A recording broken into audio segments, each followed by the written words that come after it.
So they don't see the perspective. They don't align their work with the mission, vision and aim of the organization.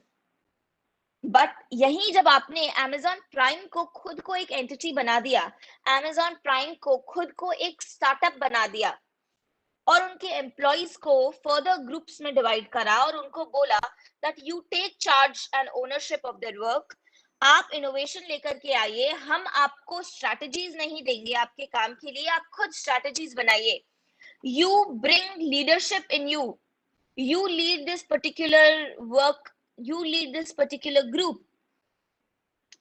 That's when they start thinking that their contribution is significant for the organization. They start thinking that my innovation that I am putting into my work, my efforts that I'm putting into my work is contributing significantly for the success of the organization. And that is most importantly where the role of the organization comes in. अगर 50% contribution employees का है तो 50% ही contribution organization का होना चाहिए. It is the organization's responsibility to take a lead in developing an entrepreneurial culture in the organization. So that is when employees bring out innovation, increase their risk appetite, and start working for their particular vertical as a startup and start taking ownership of their work. It is when employees start working as an entrepreneur. Also, to understand this, the most important aspect is problem solving and problem seeing. बड़े organisations में क्या होता है या किसी भी organisations में क्या होता है, there are few people on the top who see a particular problem. जैसे फॉर एग्जाम्पल Amazon का जो फाउंडर है, को फाउंडर है, उन्होंने ये प्रॉब्लम देखा कि कस्टमर्स को, कंज्यूमर्स को मार्केट तक जाना पड़ता है हर बार सामान लाने के लिए. This is the problem of their customers and consumers. So first they saw this problem and then they thought that I think we can develop a product around this. We can solve this problem of the customers and consumers. So first of all, he saw a problem, then he solved the problem.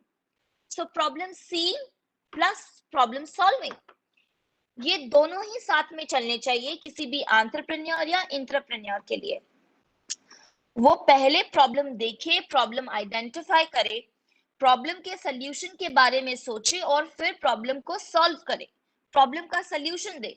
ये जो पूरा value chain है, ये जो पूरा life cycle है, this is what an entrepreneur और an entrepreneur thinks about. But वहीं जब कोई एम्प्लॉय होता है, he doesn't majorly see a problem, he only solves a problem.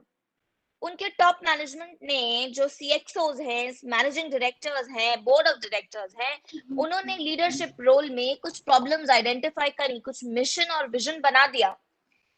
अब प्रॉब्लम्स देख ली उन्होंने, बट अब सॉल्व करना एम्प्लॉइज का काम है. They are not expected to further see a problem. They are not expected to further design innovative products. But when you start working as an entrepreneur, when you start working as an entrepreneur for this larger organization, it is also your responsibility and you are given a free hand in seeing a problem and solving a problem. So for example, जब हम Amazon का example लें और हम Amazon Prime का बात करें, तो Amazon Prime के जितने भी employees हैं, they are given this responsibility and they are also given this free hand कि वो problem देखें भी और solve भी करें. उनसे सिर्फ ये expected नहीं है कि हमने आपको ये 4 problems दे दिया, अब इन 4 के products आपको बनाने हैं. But they are also expected to identify problems कि Amazon Prime grow क्यों नहीं हो रहा है, Amazon Prime में क्या क्या problems आ रही हैं, Amazon Prime का business model में क्या improvements हो सकते हैं. It is the responsibility of each and every employee of Amazon Prime. And once they identify these problems, they start working for a solution. So this is what is highly, highly different from a typical organization to an organization which promotes entrepreneurs. So first you see a problem and then you solve a problem. So for all of the employees, you are expected to first see a problem, then solve a problem, put innovation, enhance your risk-taking ability. And with all of this combined, you become an entrepreneur. You become an entrepreneur and you take charge and ownership of your work. Also to start with, in a typical conventional organization जो बहुत जमाने से चला आ रहा है, बहुत समय से, और कन्वेंशनल सिस्टम्स हैं उसमें, तो उनका जो ऑर्गेनाइजेशनल स्ट्रक्चर है बहुत ही लंबा चौड़ा होता है, बहुत वर्टिकल होता है, जिसे हम बोलते हैं बहुत फैला हुआ है. और वहीं जो स्टार्टअप का ऑर्गेनाइजेशन है, it's very flat. It's a horizontal culture. It's a horizontal structure. Vertical structure का मतलब है that there is a managing director at the top. Then there are board of directors. Then there are CEO, CFO, COO. This range of CXOs. Then there come vice presidents.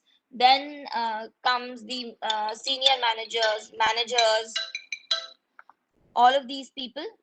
उसके बाद में managers, then assistant managers, then executives, and then floor staff. तो एक बहुत ही vertical, बहुत लंबा चौड़ा structure है. Whereas in startups it's so flat. जो entrepreneur है, जो employee है, वही strategies बना रहा है, वही strategies implement कर रहा है और वही responsible है उसके results के लिए. तो एक तरीके से सीईओ भी वही है, मैनेजिंग डायरेक्टर भी वही है, वही प्रॉब्लम देख रहा है, वही प्रॉब्लम सॉल्व कर रहा है, मैनेजर भी वही है. So it's a sort of very flat structure like this. जो फाउंडर है वो प्रॉब्लम देखेगा भी, सॉल्व भी करेगा, फाइनेंसेस भी देखेगा, मार्केटिंग भी देखेगा. So sort of it's a bird's eye view of everything. इसका मतलब ये नहीं है कि one person is doing each and every task, but all of them are placed at a single level, at a single statue. So that is how horizontal a structure is. तो जितना horizontal structure होता है उतना ही वो startup कहलाने की category में fall करता है, उतना ही अच्छा वो एक startup बन सकता है और उतना ही अच्छा intrapreneurial abilities employees में develop करी जा सकती है. So this is on part of the organization also. That organization promotes such kind of horizontal structure. Now that we are talking about the IT sector, we really need to understand that IT is primarily a service-oriented sector. Though products are also there, but IT majorly is a service-oriented sector. So here you identify, you work closely with your clients. You work on sometimes you work on a sharing model. Sometimes you basically work on a project model in IT sector. And that is where each project should be dealt with as a particular startup. And all of the employees working for a particular project should be held responsible for the success of the organization. और अब ये जो 10 लोगों की team एक project पे काम कर रही है, एक सर्विस डिलीवर करने के लिए काम कर रही है, they only should be expected कि वही अपनी स्ट्रैटेजीज डिफाइन करें, वही रिस्क ले, वही इनोवेटिव प्रोडक्ट्स डिफाइन करें एंड डिजाइन करें और उसको एग्जीक्यूट करें. Each project is considered as a startup. आप एक प्रोजेक्ट का जो लॉसेस हैं, प्रॉफिट्स हैं, उसको सेट ऑफ नहीं करें दूसरे प्रोजेक्ट के लॉसेस और प्रॉफिट से. Each of them is considered as a separate entity, as a separate startup. And that is where the role of entrepreneurs comes in. Also, an organization needs to give opportunity to their employees to bring something innovative on the table. जिसके लिए हमने ground up approach बोला. ऊपर से आपको नहीं orders मिल रहे हैं, सीएक्सओस नहीं बोल रहे हैं कि हमने ये एक प्रोडक्ट डिजाइन कर लिया है, हमने एक बहुत अच्छा इनोवेशन लेकर के आए हैं, अब आप सबको इस पे काम करना है और ये प्रोडक्ट्स बनाने हैं इन मास. No, it's not a top down approach, but an organization CXOs will ask you that you as a group work for a project जहां पे आप खुद इनोवेशन लेकर के आइए और काम करिए उस प्रोजेक्ट के लिए. So this also develops the innovation in an employee. This also enhances her or his risk-taking appetite. Also, there is a fear in organization कि अगर हम entrepreneurship promote करेंगे employees में, they might leave our organization because entrepreneur is just like an entrepreneur. But अंतर सिर्फ इतना है कि वो अपने बिजनेस के लिए काम नहीं कर रहा, अपने ऑर्गेनाइजेशन के लिए काम नहीं कर रहा, आपके ऑर्गेनाइजेशन के लिए काम कर रहा है. So organizations are a little hesitant in understanding the importance of entrepreneurship. They are fearful कि अगर हम एक एम्प्लॉय को एंटरप्रेन्योर जैसे ट्रेन करेंगे तो वो हमारा ऑर्गेनाइजेशन छोड़ करके खुद का वेंचर स्टार्ट करेगा, and then there will be a lot of flux in employees joining the organizations and employees leaving the organization. The retention rate will be low. However, there are a lot of studies and researches which show that organizations which promote entrepreneurship are highly rated as best places to work with, are highly rated as best organizations to work for. So employees also, not everyone wants to be an entrepreneur, right? And even if they leave your organization for better. So we really need to broaden our horizon. We really need to bring down our insecurities and fearfulness कि अगर हम employees को entrepreneurs जैसे train करेंगे तो they will leave our organization one day or the other. But then employees also will retire one day or the other. Employees will also move out, will switch from one organization to another. But the the difference here is that even if they leave your organization with a higher value. They have added a whole lot of value to your organization before leaving than what an employee could have added. So this value generation through entrepreneurship is manifold as compared to employees. Also, there are a lot of organizations in IT sector itself. For example, Oracle hai, Mindtree hai. These are all IT sector organizations which largely promotes entrepreneurship. वहां पे they have also made a mandate that even if employee leaves our organization and start his or her own venture, this company supports these employees and welcomes them back into the organization even if they fail in their own venture. They does not become competitors. They does not become professional rivals if this employee leaves and starts its own organization. But they give them an opportunity. Okay, if you're leaving our organization today, you go and do something better with your skills. And even if you fail, we'll take you back. Because anyways, that employee has learned. Anyways, that employee has grown as a professional, as an individual. So once he comes back, like even if he comes back after closing his or her own organization, he will contribute higher to the organization. Also, there is a trust deficit between employer and employee.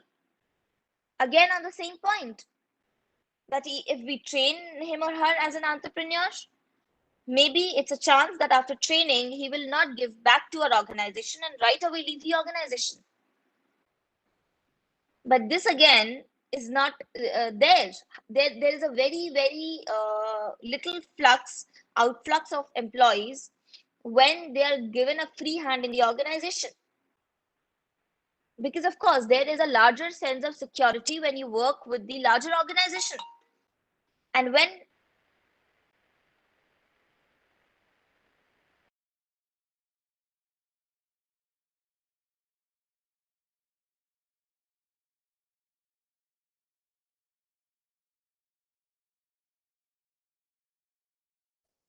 Madam, excuse me, your voice has stopped. is it better now? No, Can you it's hear me? better. Yes, I'm yes. so sorry. Okay. Yes, yes. So there is this need of an hour that not just IT sector, in all other sectors, entrepreneurship should be promoted. Employees are given more responsibility and authority in terms of deciding their strategies, in terms of bringing out a product, in terms of working for their own projects. So you really need to give a free hand to your employees. And in return, employees need to give back to the organization in form of the ownership of their work, in form of the innovative solutions that they design for their larger organization. There are a lot of other startups also, like Coupon ho gaya, Coupon Dunya, Social Co-ops, and lot of other startups. Lot of startups in the e-commerce domain, Razorpay. These all startups, though, are core startups, but still they expect their employees to work as an entrepreneurs. These are some of very fast growing startups, and their founders or co-founders are still there on the board to take decisions, to make strategies, but still they promote their employees to work as an entrepreneur. Again, even though it's a large startup, they again divide the startup into small business verticals, and each business vertical is treated as a startup, and each business vertical has given a very horizontal structure. So even if it's a large organization, if it's a small organization, if it's a startup, each one can promote entrepreneurship.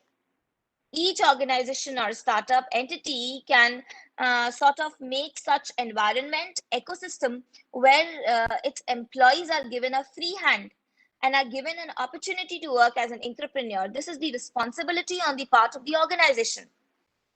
And then on the part also, organization is expected to promote employees to take risks and support in their failures. ऐसा नहीं है कि आपने एक startup में, एक large organisation में एक वर्टिकल बना दिया, and for some reasons, maybe reasons which are within or beyond the scope of the employees, which are within and beyond the scope of the top management, if that particular vertical of the organization fails, it is not that you will retrench all of your employees. It is that these employees take the ownership of the failures, and this larger organization supports its employees, even if this group, even if this business vertical, which is working as a startup, fails.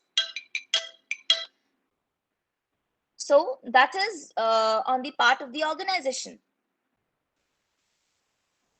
So this entrepreneurship, there is this ecosystem, a conducive ecosystem, which needs to be created in any organization, जहाँ पे 50% contribution employer का होता है, 50% contribution employee का होता है, and both come together to make it an organization which all together and wholeheartedly promotes innovation, togetherly promotes uniqueness, brings out uniqueness, brings out innovation, enhances the risk-taking ability of each and every employee who's working as an entrepreneur. Also, to understand this entrepreneurship in a sort of a deeper, with a deeper understanding, what are other factors that promote the ecosystem of this entrepreneurship? हम entrepreneurship का बातें तो कर रहे हैं, हम ये समझ भी गए कि कब एक employee entrepreneur कहलाएगा, कि जब वो innovation लेके आएगा, uniqueness लेके आएगा, रिस्क टेकिंग एबिलिटी से काम करेगा. हम ये सब कुछ एस्पेक्ट समझ गए, ऑर्गेनाइजेशन के लिए भी समझ गए that organization needs to be supportive to their employees in promoting such culture. But then what are the other tangible aspects, tangible giveaways from the organization and tangible takes for the employee to develop this culture and ecosystem of entrepreneurship? There are 3 or 4 major aspects to it. First is incubation, second is mentorship, third are funds, and fourth is infrastructure. ये 4 चीजें बहुत जरूरी हैं, incubation, mentorship, funds, and infrastructure. These are the 4 pillars of entrepreneurship. तो कोई भी organisation entrepreneurship support तब कर सकता है, या कोई भी एम्प्लॉय एंटरप्रेन्योर तब बन सकता है जब ये 4 चीजें एम्प्लॉय को प्रोवाइड करी जाएं, जब ये 4 चीजें forms the ecosystem of the organization. So suppose there is this organization, there is your organization, आपका यूनिवर्सिटी है, कॉलेज है, इंस्टीट्यूट है, वहां पे if all of the teachers and researchers are expected to work as an entrepreneur, और कोई IT sector है जहां पे सर्विसेज आप प्रोवाइड कर रहे हैं कस्टमर्स को, क्लाइंट्स को, but each programmer, software developer is expected to work not just as a professional but as an entrepreneur. तो आप वो उस ऑर्गेनाइजेशन के लिए बहुत जरूरी है कि वो पहले उसको इंक्यूबेट करे.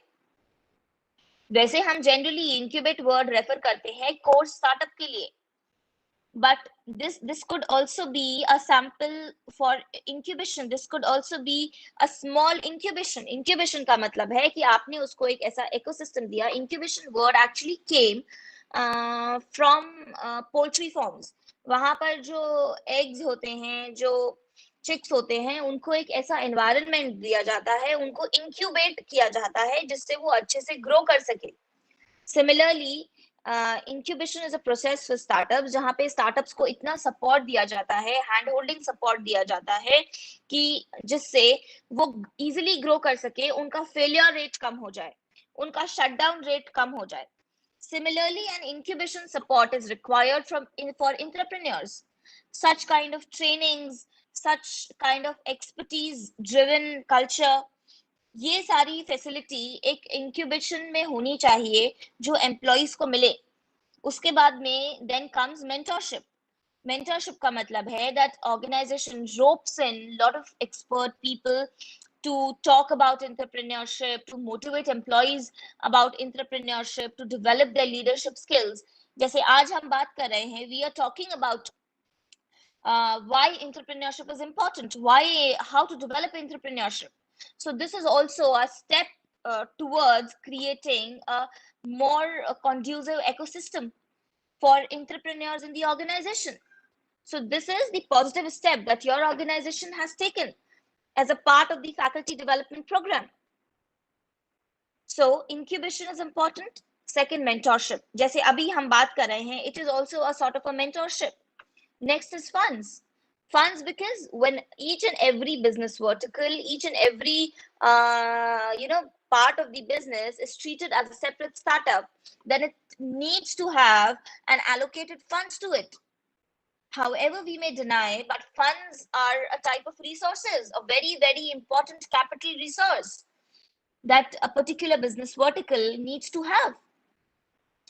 So an employee needs to be given an authority in terms of funds that they can decide on the monetary budgets and how they'll be allocating the budget given to them.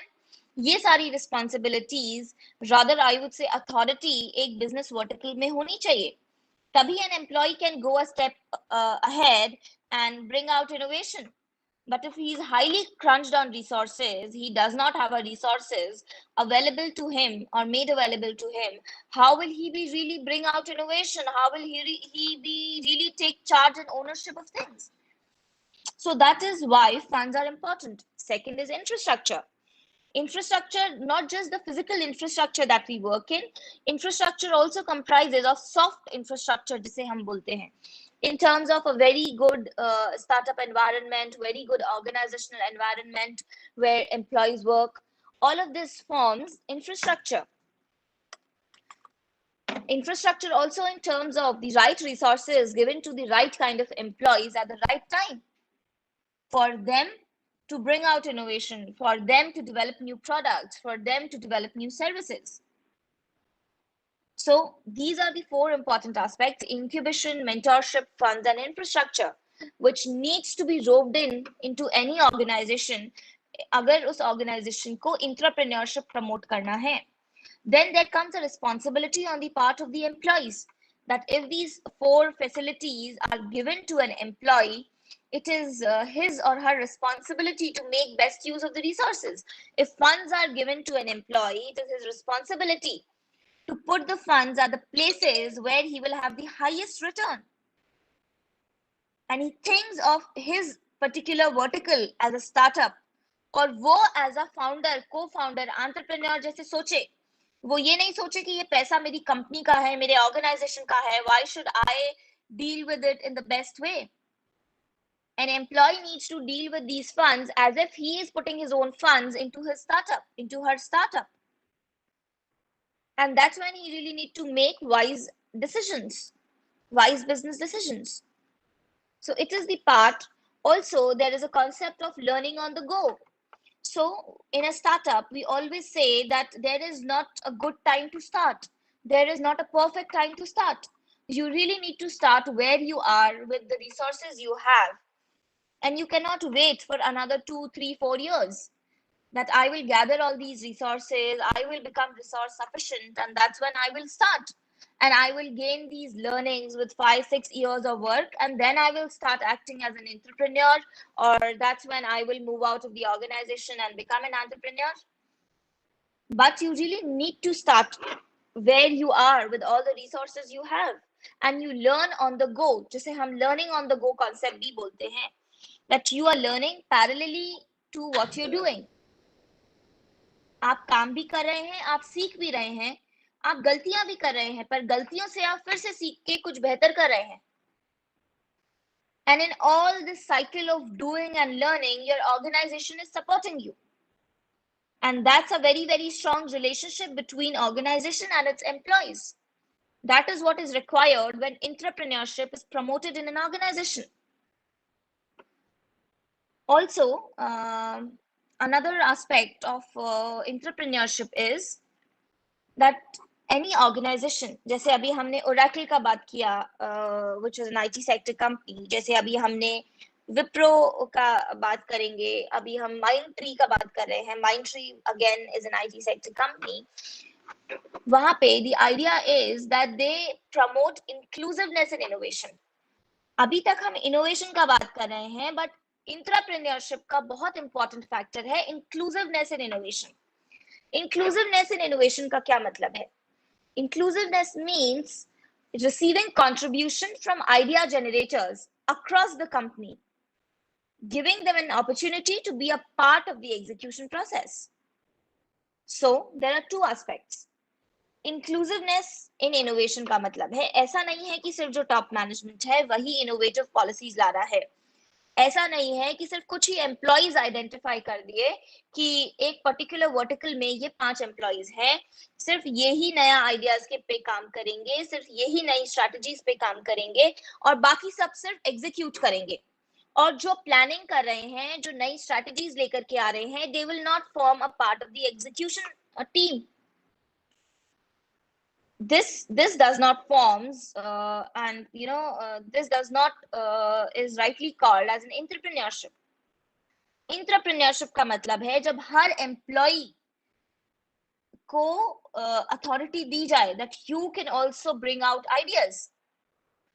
So in any organization, when an organization receives contribution from idea generators का मतलब है employees, and वो employees who bring out new ideas, and this happens across the organization, this happens across the company. Company में अगर 500 employees हैं तो 500 को ये लिबर्टी है कि आप कुछ नया आइडिया के बारे में सोच सके. You go and openly talk about your idea with the top management. You go and openly discuss your idea with your teammates. You go and openly discuss your ideas with your groups. You are given an opportunity, you are given a space where you can discuss your ideas, where you can work on your ideas. तो यहाँ पे हर इंसान को authority है idea generate करने की और idea को एग्जीक्यूट करने की. हर एक को अपॉर्चुनिटी दी जा रही है, equal opportunity, that you can create new ideas, you can work on new ideas, and you can execute those new ideas. तो जब हर इंसान, जब हर एम्प्लॉय मिलकर के ये करता है, हर एक जने को, हर एक एम्प्लॉय को ये अपॉर्चुनिटी दी जाती है, that is where comes inclusiveness and innovation. तो इंट्राप्रेन्योरशिप के लिए बहुत जरूरी है इंक्लूसिवनेस एंड इनोवेशन. सिर्फ इनोवेशन से काम नहीं चलेगा, यहाँ पर इंक्लूसिवनेस एंड इनोवेशन से काम होगा. Next is there are few companies which design their innovative programs. जैसे there is a program called 550 program, 5/50 program. That is the program which lot of MNCs follow, जिससे वो अपने एम्प्लॉइज के अंदर इंट्राप्रेन्योरल skills develop कर सके, लीडरशिप स्किल्स डेवलप कर सके, एम्प्लॉइज को मेन स्ट्रीम बिजनेस वर्किंग्स में ला सके. The idea here is in 550 program is that one really needs to identify, an organization as a whole needs to identify 5 business ideas that can be scaled and that have the potential to generate $50 million in 5 years. तो 5 बड़े idea, ऐसे idea जिसको आप scale कर सकें और वो $50 million raise कर सकें, $50 million वैल्यूएशन का बिजनेस बन सके ग्रो होकर 5 साल में. So that is the 550 program that a lot of companies are doing as of now. They are running this program. So here, when we talk of 5 business plans, these plans are sort of aggregated from the organization and within the organization itself. वहां पे अगर 500 employees हैं, 200, 400 जितने भी employees हैं, they all are expected to contribute to this idea generation program. हर एक से बोला जाता है either you come into groups and give a new business plan which organization can take up, or even as an individual, if you want to give your business idea, you are most welcome to share those ideas with the organization, with your organization, with the company, with the entity. तो आप लोगों ने 5 as a group जो भी employees है उन्होंने suppose 100 ideas दिए, and then there is a segregation on these ideas, a lot of brainstorming that is done, and top 5 business ideas are selected, and then there is a team made around this. It is not that कि जिसने idea दिया है सिर्फ वही उस पे काम करेगा. So when these 5 business ideas are segregated and identified by an organization, then a team is made around these business ideas. One team for one business idea, and all of these team members work as intrapreneurs. All of this team which works for implementing and executing this business idea works as a startup. तो एक बड़े organization में there could be multiple startups working, just the way Google does. What Google does is, Google एक बहुत बड़ा organization है, but it has number of startups working under Google. It has number of verticals, but each vertical is treated as a separate entity, and they work like a startup. So ideas generate भी आप ही कर रहे हैं, ideas पे काम भी आप ही कर रहे हैं, लीडरशिप भी आप ही के पास है, एग्जीक्यूशन भी आप ही के पास है, और आपको रिस्क भी है कि ये 5 जो बिजनेस आइडिया सिलेक्ट हुए हैं आप फेल भी हो सकते हैं. So you're also taking risk for return, and these are the true characteristics of any entrepreneur. So that is these 3 important aspects comes in where employees are trained to become entrepreneurs. So these are certain programs, so certain methods जिससे employees को entrepreneurs बनाने में मदद हो सकती है, जिससे employees सोच सकते हैं कि हम भी entrepreneurs बन सकते हैं, and how they can contribute more to the organization. It is proven that when an employee works as an entrepreneur, when an organization promotes its employees to work as an entrepreneur, the return increases. The earnings of the organization enhances and increases, क्योंकि वहाँ scale up जल्दी हो सकता है. It has a rather flat horizontal structure.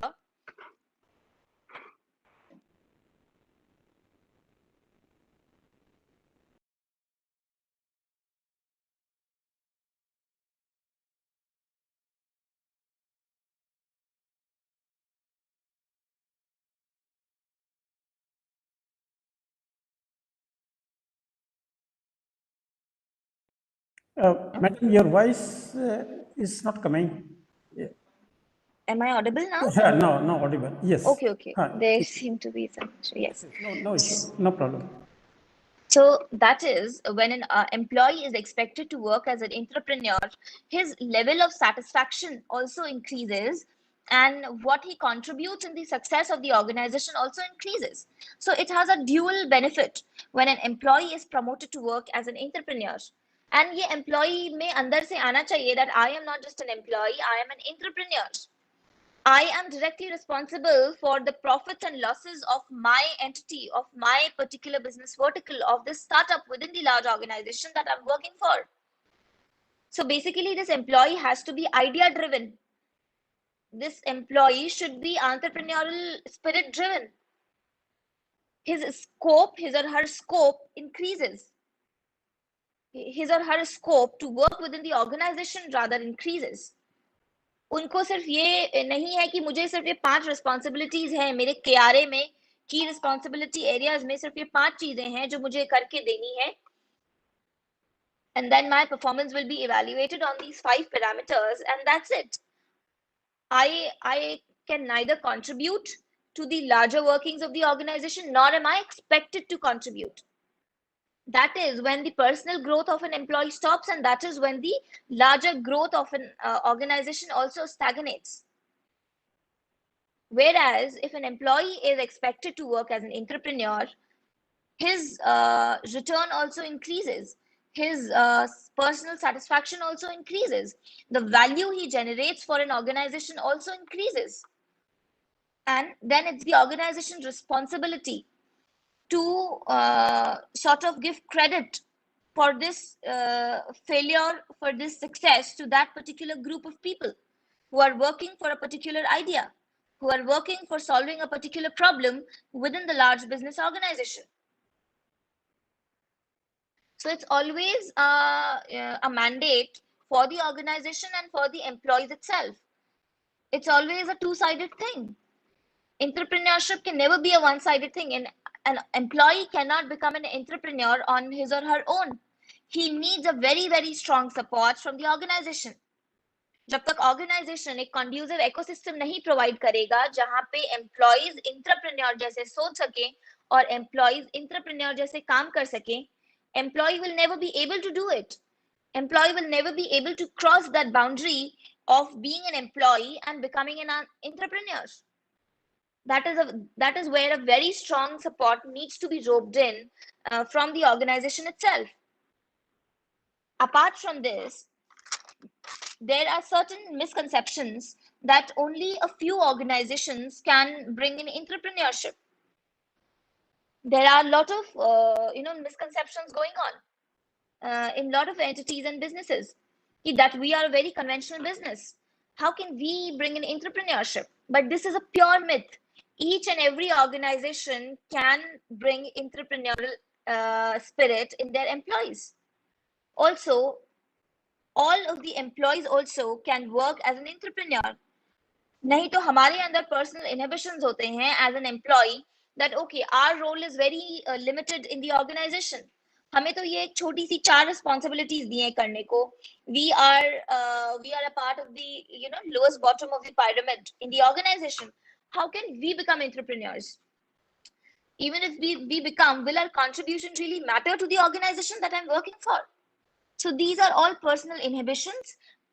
This is all a sort of a trust deficit also between the organization, between the employer and employees. And this really needs to be channeled. इसको ये जो inhibitions है, जो trust deficit है, उसको धीरे धीरे कम करना होगा, and this is the responsibility of the employer and employee both to bring down these inhibitions, to bring down this trust deficit, and they start working together as a team. And even an employee who has given a very small responsibility of doing just 2 or 4 tasks, जो एक बड़े organization में contribution नहीं दिखेगा, but when you divide this organization into 6, 7, 8 small verticals, your contribution as an employee who is rather working as an entrepreneur, your contribution will be very, very visible. You will be able to see the direct results of what you're doing in an organization. And that is when the tracking of your work comes in. You really need to have an understanding in the hindsight when you see कि पिछले 2 साल में हमने जो काम करा है as a team, as an entrepreneur, the results that it is bringing for your startup, for your business vertical. And that is when an organization also sees those contributions made by you. जब आप 5 लोग एक साथ आकर के group में काम करेंगे, एज एन एंटरप्रेन्योर काम करेंगे, तो आप चारों की जो 4 रिस्पॉन्सिबिलिटीज हैं, they all will come together and you together will be doing not just 4 but 20 tasks together. All 4 of you are responsible for the success or failure of this particular group, of this particular project, of this particular startup, of this particular business vertical. And that is when you become result oriented. Because this is a major problem with a lot of employees, that they do not see the close impact of their work in the organization. They think that the work is very, very small or insignificant in terms of the larger organization. पर जब organisation को हम छोटे हिस्सों में बांट देते हैं और आप 5 जनों का ग्रुप बना देते हैं और आपको रिस्पॉन्सिबिलिटी देते हैं कि इस प्रोजेक्ट का सक्सेस और फेलियर आपके हाथ में है, that is when you start working as an entrepreneur. That is when you become result oriented, क्योंकि उसकी सक्सेस या फेलियर जो भी रिजल्ट है वो आपको देना है. So that is when you become result oriented. That is when you start seeing your work as significant and as significantly contributing to the success and failure of the larger organization. So ultimately, what we should really understand and how I would really want to close this session is that it is the responsibility of the organization, employers, and employees to come together and together work to promote entrepreneurship in an organization. And each employee should bring out innovation, should bring out uniqueness in his or her work, should enhances his or her risk-taking ability, risk-taking appetite, and start working in a result-oriented manner. Also, there are a lot of researches which show that going ahead in years to come, those organizations which promote entrepreneurship in their employees will be more successful than those where the roles of employees are only limited to their KRAs, which is key responsibility areas. It is when you're given a charge that you work for it. It is when you're given a charge, that's when you take ownership of your work. So organization really needs to support all of their employees in terms of promoting them to bring out innovation, to promoting them to bring out uniqueness in their work. And also, if a company takes the credit for the success of this group, the company should be ready to support their employees even if they fail. That is the responsibility on the part of the organization to promote entrepreneurship. And for an employee, it is important that he or she becomes result oriented. He or she start coming out of the cocoon of being an employee and start seeing as if his or her contribution is very, very significant in the organization. He or she increases his or her risk-taking appetite and not just work for the salary, but work for the larger impact that his or her actions and work are creating for the organizations, for the society. And this typically stands true whether it's an IT sector company, whether it's any other sector. So that's how I would really want to close this, and the house is open for question answers if you may have. Yes, to the participants, in case they have got any doubt, any query, Madam is open for taking these questions from you. But in the meantime, you have rightly pointed out that the management responsibility is to create ownership amongst the employees and see, I mean, a lot of innovations, new ideas are coming in Infosys. And Infosys was the first company to float stock options. They floated shares for their own employees so that more feeling of ownership comes. And now they have got a big institutes in Mysore, and where ideas are generated, I mean, from the employees. I mean, these employees are given an open platform. Whatever ideas come, you come out with these things. Yes.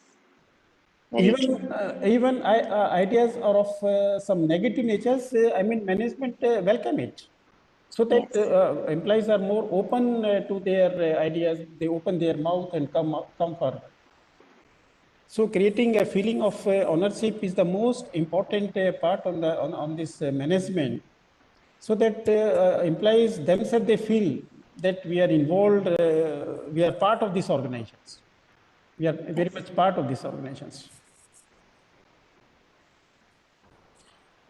And Madam, because you keep on talking here and there, keep on speaking, delivering your talks, and now entrepreneurs, this subject has become very, very important, particularly in these days when government jobs are very less, hardly or 2 or 3% employees of entire workforce is there in central or state government, and another 35-40% in the agriculture sector. Remaining 60-65%, they are unorganized sectors. True. If I mean proper education is given to these unorganized sector peoples who are doing their jobs at a very less amount, almost exploitations in the unorganized sectors. I mean that feeling of entrepreneurship is given to them, Yes. and you are the people who are working at a very large scales or True. at the institute level. Some sort of is this subject on entrepreneurship is introduced. That is very good. Yes. That is very good. Yes, Or, sir. I think or that is the need of an hour. or you can have some license understanding with some certain NGOs who are working in the market, just to Yes. spread out this message that more and more people they develop this skill of entrepreneurship. Yes, sir. Absolutely. Because this is the need of the hour. Because government Yes. jobs are will in the coming days, government job will become less and less, Yes. and So, private sector wants a very high skill type of peoples. yes. Yeah, We really need to move towards being job creators rather than creator just job seekers. job Like seekers. very rightly put, as you've said it. And Yes, we are a skill-driven economy. yes. पहले degrees पे काम होता था. If you have a degree, you're given a job. But No, now, yes, even if you have a degree, but you don't have skills to do it, you will yes, never be employed for a longer period of time. And for that yes. matter, if you want to be entrepreneur, you Mm. really need to have your skills, business skills as well as soft skills. So Yes, the times to come is a very very skill driven kind of environment that we will going to see in next 2 to 4 years. So it yes, is very important for any person to enhance and improve their own skills, become experts of what they're doing, and side by side along with it parallelly develop intrapreneurial skills, so that you take charge and ownership of the work you're doing. You have the ability to start something of your own, and you walk into the shoes of being a job creator rather than just a job seeker. very right. We had one of the speakers. She was simply graduate, but having a number of certificate and diploma courses. Yes, sir. Yes, I mean that. I mean attractions to have more and more degrees is not much relevant. Skills are more Yes. important these days, and therefore many skill universities are coming. Even Yes. in Jaipur, two skill universities are there. One is in Yes. Haryana. Yes, Exactly. yeah. And these skills universities have a very very huge scope in years to come.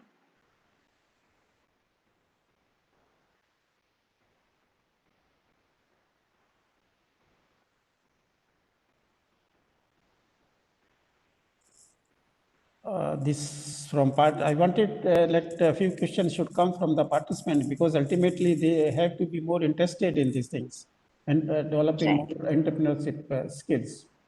But Right. Madam, wait for some time because we will honor Sure. you in a way of a memento and certificates. Sure. Absolutely, sir. Wait for some time, Sure. and we can wait for another few minutes if some, questions, Sure. query comes up from participants' side. Absolutely. Yeah. Also, to complete it, I think I didn't mention it in my session. Somehow there are very good, like sir said, certification courses and other skill courses, which these employees should keep on doing, because it enhances their leadership skills, it keeps them up to dated. So that is where very good entrepreneurial mindset building courses are also available, which develops their entrepreneurial mindset. Because to being an entrepreneur or entrepreneur, from where it starts is an entrepreneurial mindset. As long as you don't have an entrepreneurial mindset, you will not think as an entrepreneur, or for that matter as an entrepreneur. तो जो 0 to 1 की journey है, that is all about developing an entrepreneurial mindset. So such seminars on developing an entrepreneurial mindset, how to think as an entrepreneur, organizations are conducting such workshops as of now, even for their employees.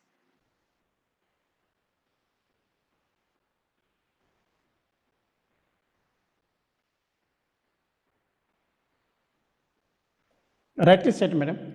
And we also extend the invitation to you at our valedictory sessions. Sure, sir. That will start at 2 o'clock, where our chairman, sir, and honorable vice chancellor will also be there. Sure, sir. And I'll be glad to one be there. madam from Hyderabad, the National Institutes of this MSME. She's Okay. Director General. She will also be present. It is better Sure. you be there. You can have some interactions. You can at least Sure. see their faces. Sure, sir. I'll be Yes. glad to be a part of that. Yes, it will start at 2 o'clock. Sure, sir. I would be So there. if you do not have any other engagement, you can be with us at that time also.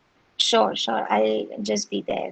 I have another session to complete right after this, and that Yes. I'll wind it up by 2, and I'll be present for the valedictory session. So just wait a minute. Wait a minute. Sure. Then, of course, you can be free from these sessions. Sure, sure. Absolutely. Yeah, No yeah, issues. yeah. All right.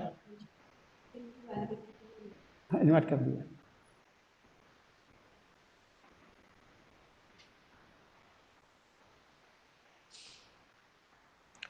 So at present, that's a personal question, madam. At present, Yes, sir. where you are most often remain engaged, remain occupied?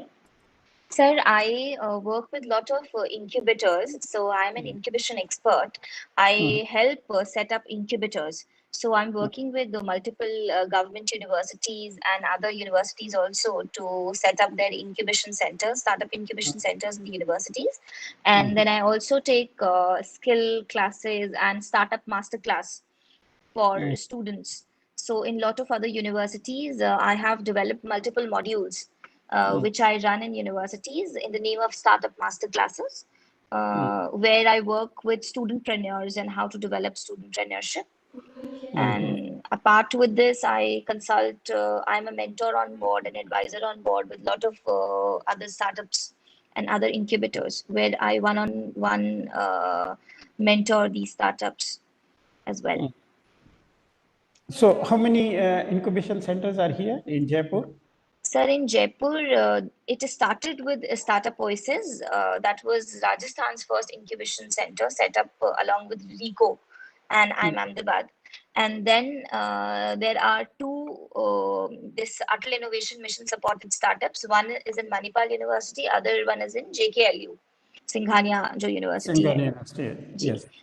So these are two. Another incubation center is primarily a government incubation center in the name of Bhamasha Techno Hub, which runs a program of iStart. और तो एक ये purely government है, एक purely private है अब जो Bajaj startup oasis का है. Then there are two academic incubation centers, which are in Manipal and JKLU. Then there are agri-specific incubations also coming up. So there are two agri-tech incubators in Agriculture University. Apart from this, there are one or two co-working spaces in Jaipur. RU also has an incubation center that is primarily for biotechnology. What remains whether students are coming with good ideas in the Manipal and JKNLU? Some Yes, ideas, actually, yes, it has created a very good ecosystem within the university and also in the city itself, because they are open to students of their particular university and also to any other outsider startups. So I also work on board with all of these incubation centers. What we do is we run cohorts. Also, to mention Marwari Catalyst Ventures, where I have been working, that also launched its first cohort, and we are also a fund which fund a lot of startups. So a lot of things are going on in the state as of now. Banasthali Vidyapeeth also has India's first women-specific incubation center. So a lot of students are coming, not just from Rajasthan. We have been receiving applications from across India. And we are moving towards, now it's the time that incubation centers are also moving towards being sector specific and not just sector agnostic. So it's a very good move in this industry as of now.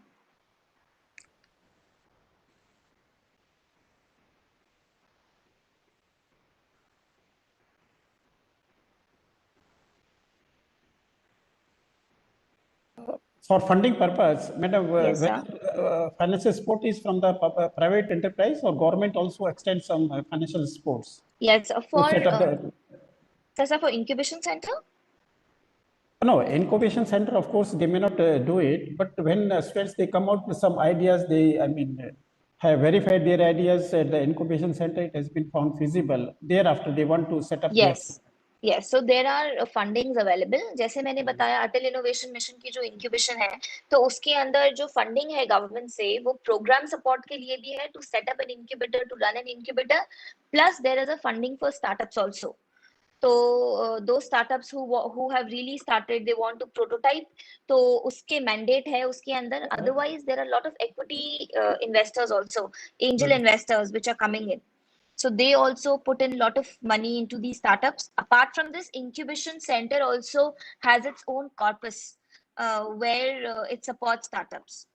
तो तीनों ही funding है, granted aid from government भी है और private players and stakeholder से equity funding भी होती है, venture capitalist and angel investor से, plus in house funding from incubators भी होता है. So it's sort of a good conglomeration of all three. Because I think Nikhil from Infosys is still, I mean, attached with these things. They have also, I mean, started to give some financial aid to these type of projects. Even Tata's, they have also started. Narayan Murthy has also, they have set up a big corpus to finance these startups. That is good. Yeah. Your voice has again stopped, madam. Your voice has stopped. Can you hear me, sir? I think there was some issue with now, mute and mute. Now I can get you.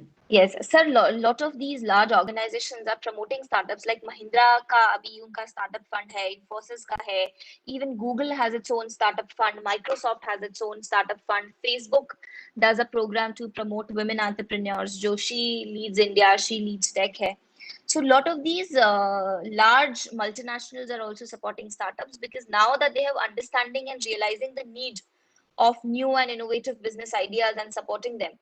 So as I have mentioned, Google के अंदर कम से कम 100-200 खुद की startups हैं, which it has supported and it has invested in. So a lot of these products that we see for Google, a lot of them are coming from its startups, जिसमें Google ने equity investments करे हुए हैं. So the same culture is also coming in India now. Yes, yes, very right.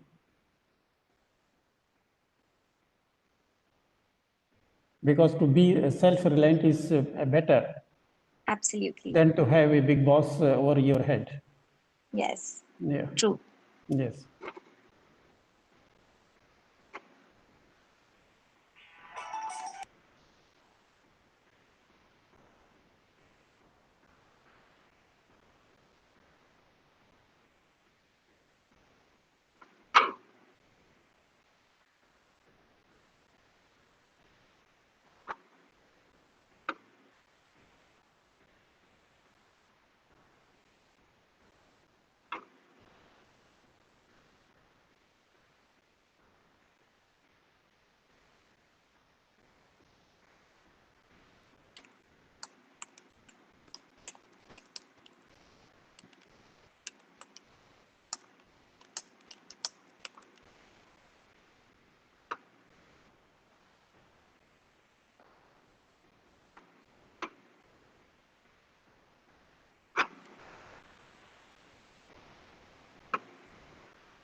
Should get good informations and they promote themselves for these things. So this is a token of remembrance from Central Institute of Technology to you, sir, madam. Thank you so much. Thank you very much. Thank you very much. Thank you so much. We look forward. Yes. Same here. Okay. Thank you. Yes. Okay.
देखिए voice नहीं आ रहा है, voice नहीं आ रहा है।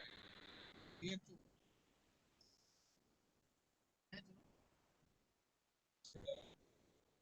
से तो बता रही। हाँ, एकदम नहीं, जल्दी नहीं, वर्ड बोलो। ट्रस्ट बारे में एकदम कम।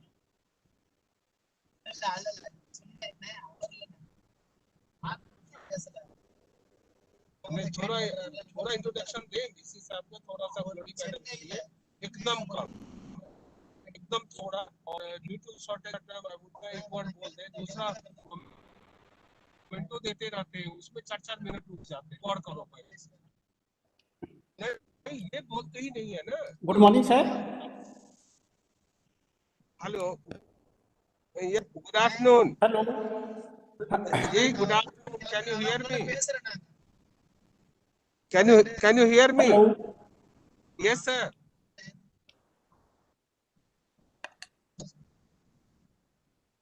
हेलो।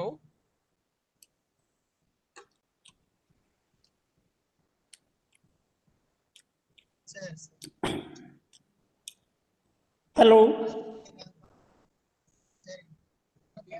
बता दी।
Yeah, good afternoon, Dr. Rathi sir.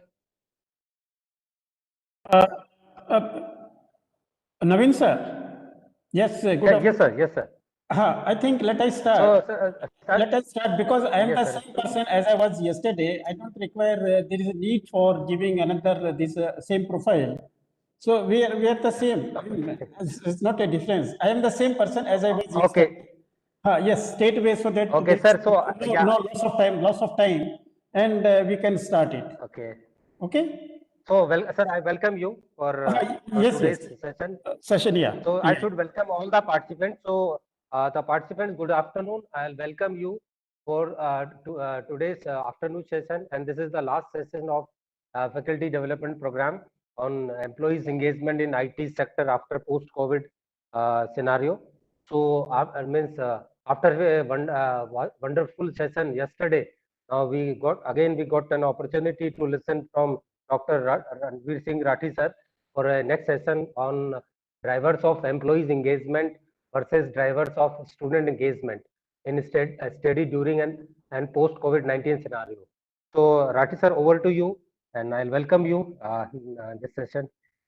So, hope that we'll get a lot of knowledge and inputs from your side on that topic. So, over to you, Rathi sir. Thanks to Professor Naveen Sharma. Now I proceed with this topic. Now, good afternoon to all the participants. I am Dr. Rathi from Shankara Institute of Technology.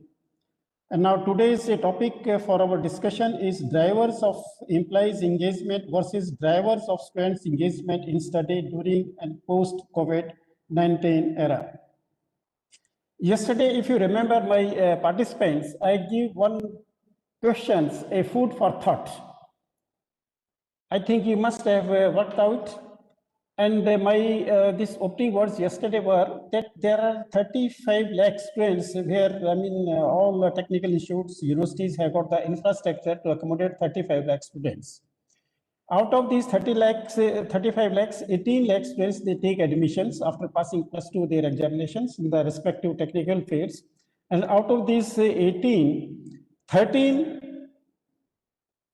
lakh they get admissions out of 35, I mean, facilities, infrastructure, logistic we have, and 13 they pass out. And out of these 13 who pass out, only 7 are placed one way or other way. Now, first question is, out of 18 lakhs, 13 pass out, where the 5 lakhs have gone? I was getting information from vice chairmen of AICT, Professor Punia, and one of the reasons he quoted, it's not a sole reason, but one of the reasons he quoted that our, teaching pedagogy is not suitable as per the requirement of the students. That requires we should revisit our teaching methods. We should again reframe our teaching methods. Let it be in accordance with the requirement of students' distance. And out of 7 lakhs people who get jobs, 6 lakhs, they are on the road. They don't get the job. They keep on putting their hands here and there. 7 lakhs jobs are made available. Why the remaining 6 lakhs are not getting proper jobs? One of the survey was conducted by Harvard University, and that survey says that when a person gets a job, most of the time is 85% of the time is because of his attitudes. Now, survey says, conducted by Harvard University, that when a person gets a job, 85% of the time is because of his attitudes, and remaining 15%, how many facts and figure he knows, how smart he is. So, see my participant, 85% of the time, these corporates, the industries, IT industry, manufacturing industry, they look for the attitude part of it. And therefore, we are focusing more on the 15% parts, and I think most of us, they are ignoring the development of the students, holistic development, what we say, overall development of the students in other aspects. So this is also one of the important input that I gathered from one of the study. Now, see the statement of our ex-president,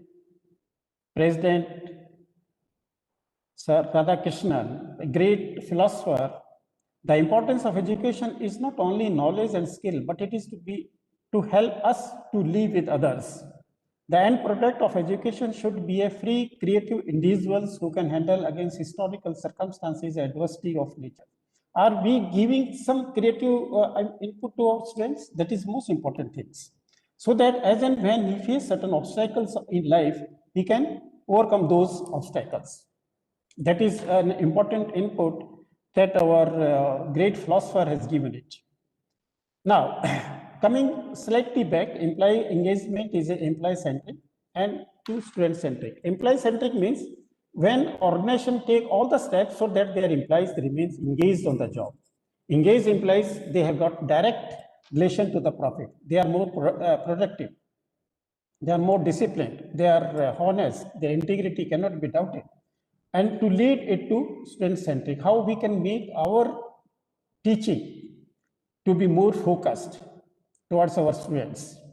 So employee engagement is an employee is engaged if she is willing to go above and beyond what would typically be expected in his or her role. So engagement does not mean simply doing the job which his, master, which his boss has given to him. He has to go much behind that. And he always keep in mind the target, the goal, the objective, the vision of the organizations. He walks extra mile. He not only does his job, but he goes extra mile. No, sir. Sometimes, subordinate people, they come to the boss, sir, why you are doing this work? That I will do these things. And you concentrate yourself on some other important works. So the root of employee engagement is morale. Morale refers to the enthusiasm. Enthusiasm means giving more energy to the organizations with which an employee works for the organization. Engagement is a person-specific attributes, whereas morale refers to a group phenomenon. Morale of the team is very high. Normally we say morale of the team is very high. Our engagement is more person-specific. Now see the study. These are very glaring facts which are coming this thing. Gallup is a consulting firm. They keep on doing a lot of research in various areas. Say in United States, only 44% people feel that they are engaged. And see China, Sweden, United Kingdom, that large section of people, they remain unengaged. If this percentage is improved slightly, see what can happen. If say in India, we are slightly better, and information is slightly 2 years before. Now the situation is during the last 1 year, situation is slightly different, may not be to that extent, but still, if we cross this engagement in our case to our workforce and it goes to 50 plus, then see the dramatic changes which can take place in our economy. I would also prefer, and I will put a suggestions, or you may take as a request to the participants that I welcome your questions, queries in between. Also, you can stop me wherever I am there, because today we have got less time. Just 10-15 minutes before 2 o'clock, we have to close this thing, and we will go for validation or concluding ceremony. So you are welcome to raise any query during my talks. Now, employee-centric versus student-centric. When employees are engaged, they are emotionally engaged. That involves strong emotional bond with the organizations.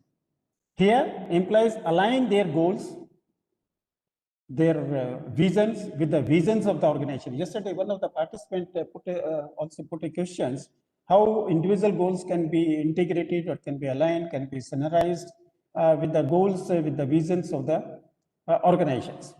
When employees' goals, objectives is integrated with the business strategy of the organizations, and the employees understand, yes, my personal goals are also going to be met if I am fully engaged with the work of the organizations, then he can give lot of production, lot of output to the organization.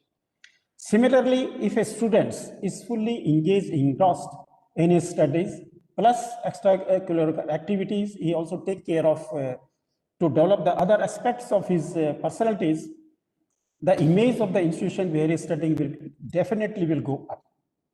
Now, passions. Passion refer to the total commitment. He or she breathe and talk only about the job and company. Passions. He is very passionate. Similarly, if the students they are fully committed to their studies, they will always talk about their studies. They always talk about the careers. They will not talk about any other things. Here, one of the example which is very relevant. So, for the passion is concerned, one of my friends, Professor Raj Singh, he was doing MA, this commerce, MCom, and I was doing MBA in the same university. After doing his commerce, the post graduation is in commerce, he went to USA for pursuing his doctorate degree. Now, one day I just put a question after he came back from USA, what is the difference between US studies and Indian studies? And you will get surprised what he said. He said, hey, Rati, when we get up from our seat, we go for a cup of tea or we go for a lunch for taking some snacks, we always talk about the research. We talk about the research only, nothing else. Here, when I come back to India, when we get up, when we go for lunch, we talk only about the politics. We talk only about the politics and politics. That is the difference. So, if our students become passionate towards the study, and the employees also become passionate towards the organizations, there is no cause of any failures of that organizations or on the part of our students. Then comes important aspect is personal belief. By personal belief, it is understood is the confidence that he or she matters for the success of the organizations. How much belief a particular employee has got, yes, I am going to make this organization successful. I am going to make this, organization successful. How much personal belief our students have got it. Yes, tomorrow I am going to stand on my legs. I do not want to remain supported by my parents. I want to earn on my own. So that personal belief is most important, and we as a faculty are very much should be concerned about it, that to infuse this strong belief in our students. Strong willingness. The employee strongly and willingly recommend her organization as the best place to work. By strong willingness here means the employees who is fully engaged will always give recommendation that my organizations, my place of these organizations is very good, the working atmosphere is very good. I recommend that you also join in these organizations. They recommend this is the best place to work. Similarly, if that feeling goes in the minds of our students, and they say, and they advocate, they advertise, they market our institutes, then they can be a best spokesperson, they can be the best ambassador on behalf of that particular institute. You see, this is the best institute, this is the best academic institute to study here. The faculty is very good, the atmosphere is very conducive to learning. You come and join these institutes. Now, employee commitment. Now here, employee commitment refers to the time and efforts one spends on the job. There you will find the peoples, they don't look for their watch. They come very early in the morning, they go very late in the evening, despite any instructions from their boss. My office timing at Calcutta starts at 10 o'clock, but I was reporting around 9 o'clock. This about 1 hour, I was reading 3-4 business papers, Economic Times, Business Line, Business Standards, Financial Express. So if any latest news is regarding these organizations or regarding this banking, I will immediately taking a photocopies and giving to our higher ups, chairmen, general manager, executive director, or even to the union peoples, how things are going in this industry, where you stand in, where our employees or workforce should stand in, so that when you are working in the organizations or when you are working here in this academic institutes, it also becomes our duty to develop our subordinates.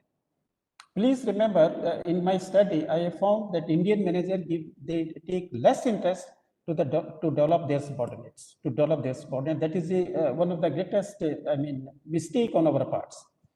But you see, I have been in 2-3 countries and I have interacted with the employees. You will not find any difference.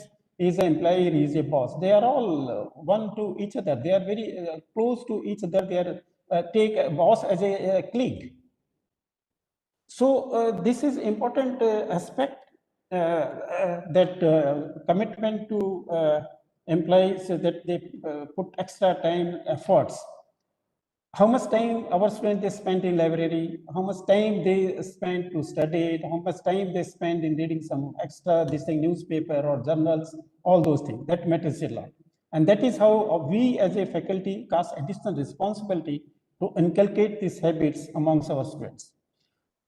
And last one is work relationship. Refer to in the organizations, when I talk in terms of the organizations, refer to cordial and friendly interpersonal relationship one enjoy with the organizations. My dear participant, we should have a very friendly relationship with our students. Friendly does not mean that you go too close to your students and far away from our students. The day you know how much distance I should keep with my students, you become a successful facilitator, successful faculty member. So, we should not go too close to our students that they start, we start compromising with our respect and dignity. That respect and dignity we must hold as a faculty members is a very highly noble profession. So, our self-esteem, our respect should always remain intact. But at the same time, we should not be far away from our students so that we do not know what they are doing. So we must know how much distance, how much close I should go towards my students and how far I should be from my students. That is the important skill that our faculty members of the, these things we should keep in mind. Now, from employee-centric and student-centric, what are the drivers? What accelerate? Drivers means I use the words which accelerate the employee engagement in the industries. And what are those things which accelerate the study, the career, professional career of the students on our part as this thing? Wellness at the workplace. First is wellness at the workplace. The workplace should be very conducive. There should not be any type of irritations, sort of things. It should be very smooth so that people feel, they realize, yes, maza aa gaya yahan to kaam karne ka. Similarly, if I take these words to our student, they should also feel very comfortable. They should not feel, अरे वो teacher आ गया, वो तो बहुत सख्त है, बहुत it's very strict. Always his words are very very strong. We should not go to attend his class. That should not be there. I have seen, I have heard this from many of the students. अरे उस class में तो जाना ही जाना है, उस class में तो बैठने में मजा आता है, सुनने में बड़ा मजा आता है. So we should not miss that class. These are the words that must come from the mouth of the students. So wellness at the workplace. Career development opportunities, of course, not much of relevance to students part of it. But of course, industry take care of the growth of the employees for their future growth. And it is also one of the important aspects on the part of the management that they should take care the development of their employees. Yesterday, I was talking of that organizations where this, if you can recollect, where this new chairman came as a great leaders. And where he, within a very short periods, in a period of, 24, 25 months, the business of that organizations became almost, double. No, what we did, because I was taking care of the HR department, what we did, we did not want to, forget the contributions that our employees have made. We framed two promotion policies for their career growth. One fast track, one normal process, normal channel. Fast track and normal channel. Fast track means those who are, because you cannot expect all 100% employees of that organization, they become fully engaged. 30-40% employees, they will stick to their routine job. We say government organizations where you cannot throw out any employees who is not performing well or who is not achieving the target. That is not there, except transfer. In a government type of such organizations, you cannot, management cannot do anything, because rules in these organizations and rules which are applicable to IAS IPS officer are almost similar. So there is a lot of protections. But we framed a policy: those who wants to, those who have achieved their target or those who have exceeded or surpassed their business target, they are going to be promoted very quickly. So those who had to wait earlier for another 5 years for their promotions, just after 2 years, they become eligible and they qualified the promotion process. And slowly and gradually, this culture was percolated in the entire, segments of these organizations. After a couple of years, more and more people, they came in this engaged group. And this is ultimate objective of the organization, that more and more their workforce becomes more engaged in the work. Leadership priority. Please remember, this is the most important things. Whether you talk for the academics, you talk for manufacturing organization, or IT, or banking, any industry you talk, it is the leaders who matters. It is the leaders who matters. And the important part of is to take his people from where they are to where they had never been. Just think of. He gives a new directions to the entire workforce. This chairman, which because frequently I'm making a reference of this, because I was very closely associated with these organizations. Rather, the initial stage, I was told, why, Rati, why you are joining this organization? You are already working in a very good organizations. Why you are joining? This is a very sick organization. And I told, no, I want to work in this organization. I want to face certain challenges in this organization. Let us see what happens. So leaders are those who, build a personality behind normal limitations. Please try to understand it. They build a personality behind their normal limitation. They understand that people are full of potentialities. They can do wonders in the organizations, provided a right type of environment is created, a right of leadership is given to them. So they lift the people, and this chairman said, why you are sleeping? Why you are sleeping? Why you are not working? I am here to take care of you. Start working. Take decisions. If your decision goes wrong, it is my responsibility. It is not your responsibility. But your action should be bona fide, not with a malefied intentions. Because it's a financial institute, so their honesty, integrity is utmost. It has to be utmost. And every walks of life, not in the financial matters, honesty should be in every walks of life, whether you are communicating with somebody or you're making some promise, when you are walking, in your dress, everywhere honesty should be reflected. So next is, because it's a very broad topic on leadership, because I have spoken on this, on this topic, leadership, many times at various platforms. Whenever time comes, we will talk on this topic, leadership. Now, next comes to the engagement culture. Now see, the incident which happens, some time back, not some time, in a long back, in Taj Hotel, Bombay, where some terrorist people, they put this entire hotel to fire. And see, the employees of Taj Hotels, they lost their lives to save the their guests. They put themselves to so much risk so that our guests, they do not suffer it. So that image of the hotel is not tarnished, is not affected before the public. That is the engagement culture, where people can go for any sacrifice to save the image of the organization. That is the real engagement culture.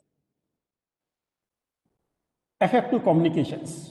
Please remember, yesterday also I spoke brief about it, but it does not require much of elaborations. But still, this words communication is very, very important. The way you talk, how your message has gone to someone is very, very important. Whether you are working in industry or corporate, you are working here in academics, or you're talking in between, you're communicating amongst yourself, or between your communication is between 2-3% is very important. And communication must be, when your communication is formal, it must have some confidence. It must show some assertiveness. It must show some assertiveness. Some force should be there in your communication, so that to whom you are passing this message, to our friend, it goes in their mind. It goes there in the mind. It opens their mental faculties.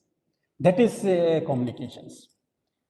Job itself is again very, very important. So more of it is relating to the organization. I will not speak much about it, but it is not related. But at the same time, I just give one example, because in the government organization, certain things happens in a very different way. One of the officers, probationary officer, was selected in IT sections. He was selected in IT sections, and the job he was given was a routine type of working. Person with IT backgrounds, job was also advertised. He was also selected for IT personnel officer, IT officers.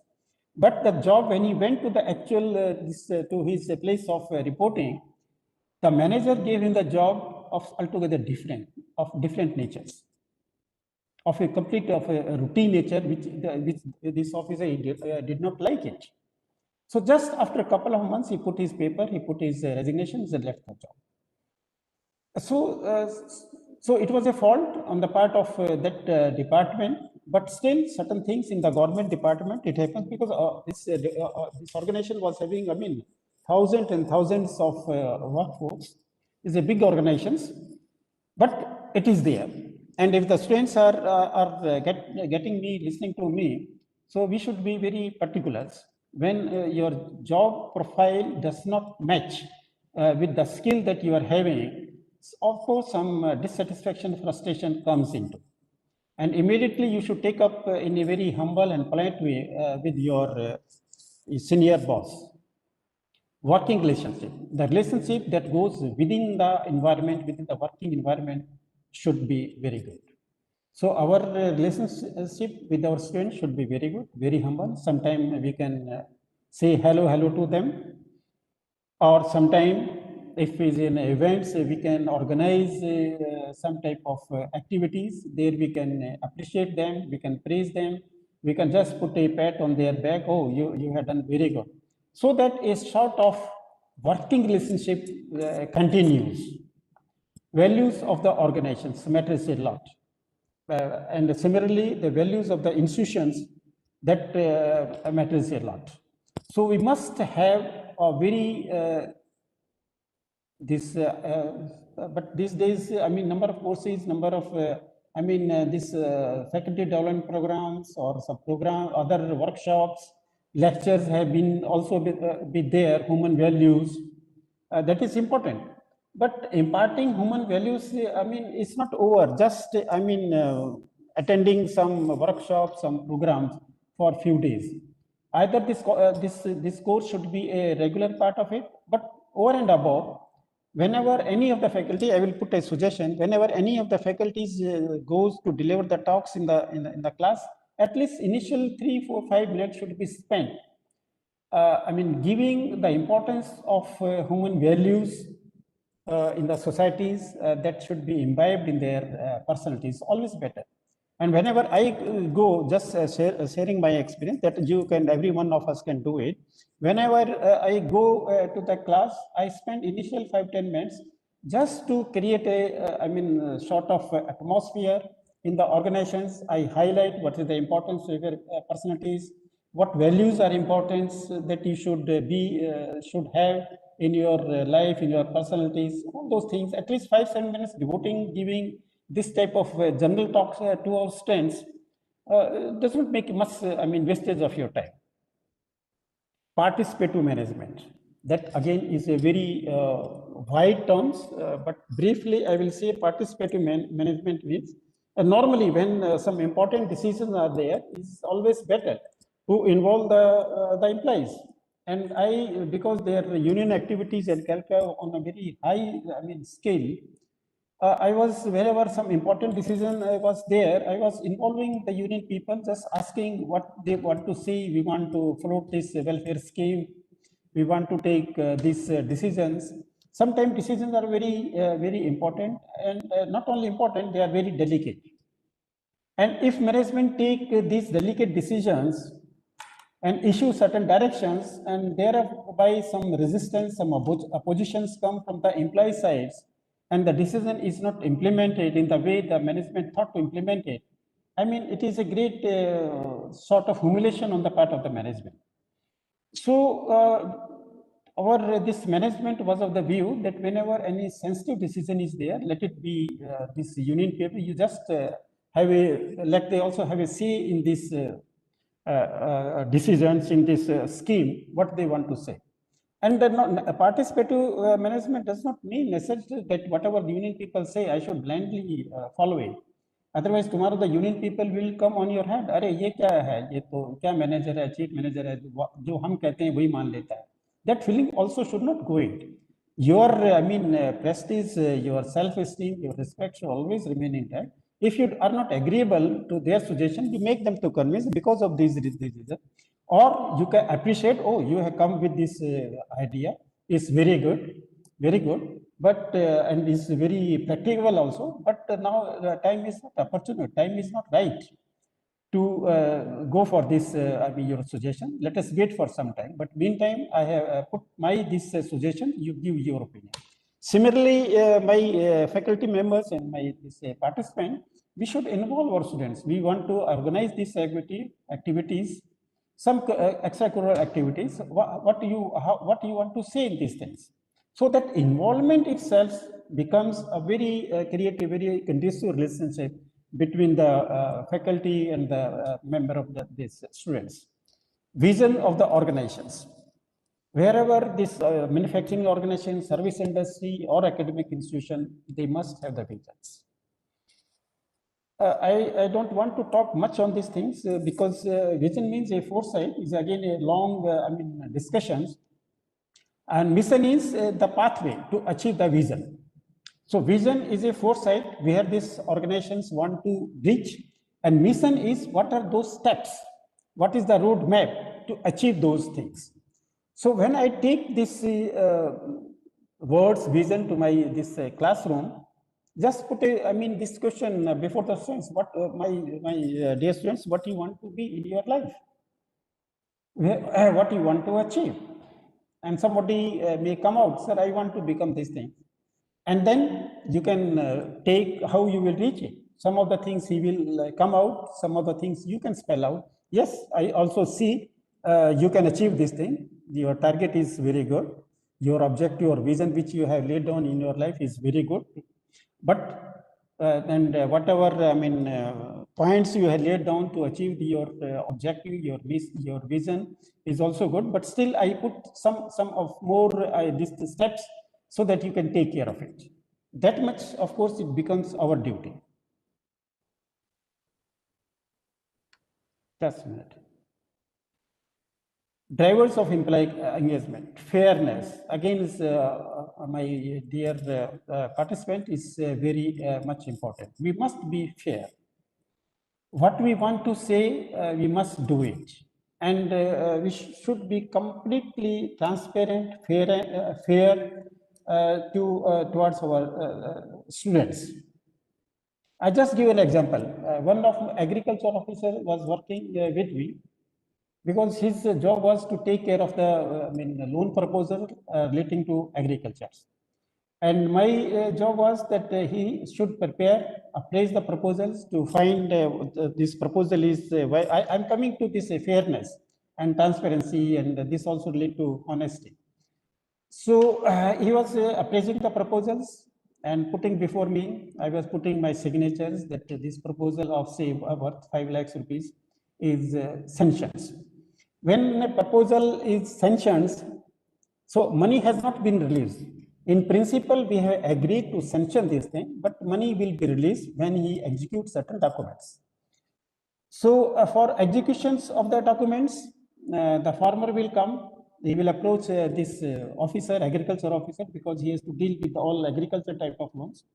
And then this officer will say, no, you don't, today I don't have the time, you come tomorrow.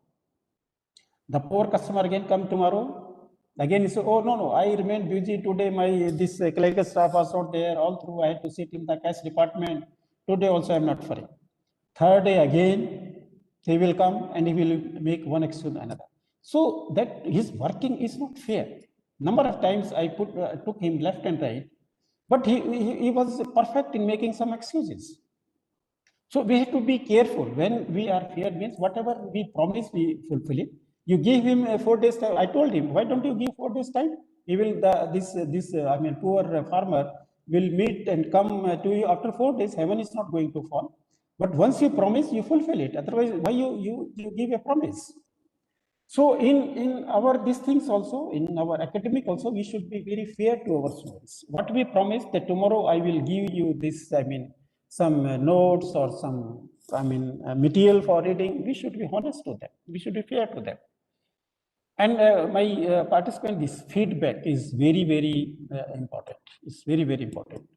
Even the class, the student's face can tell you to what extent they have understood.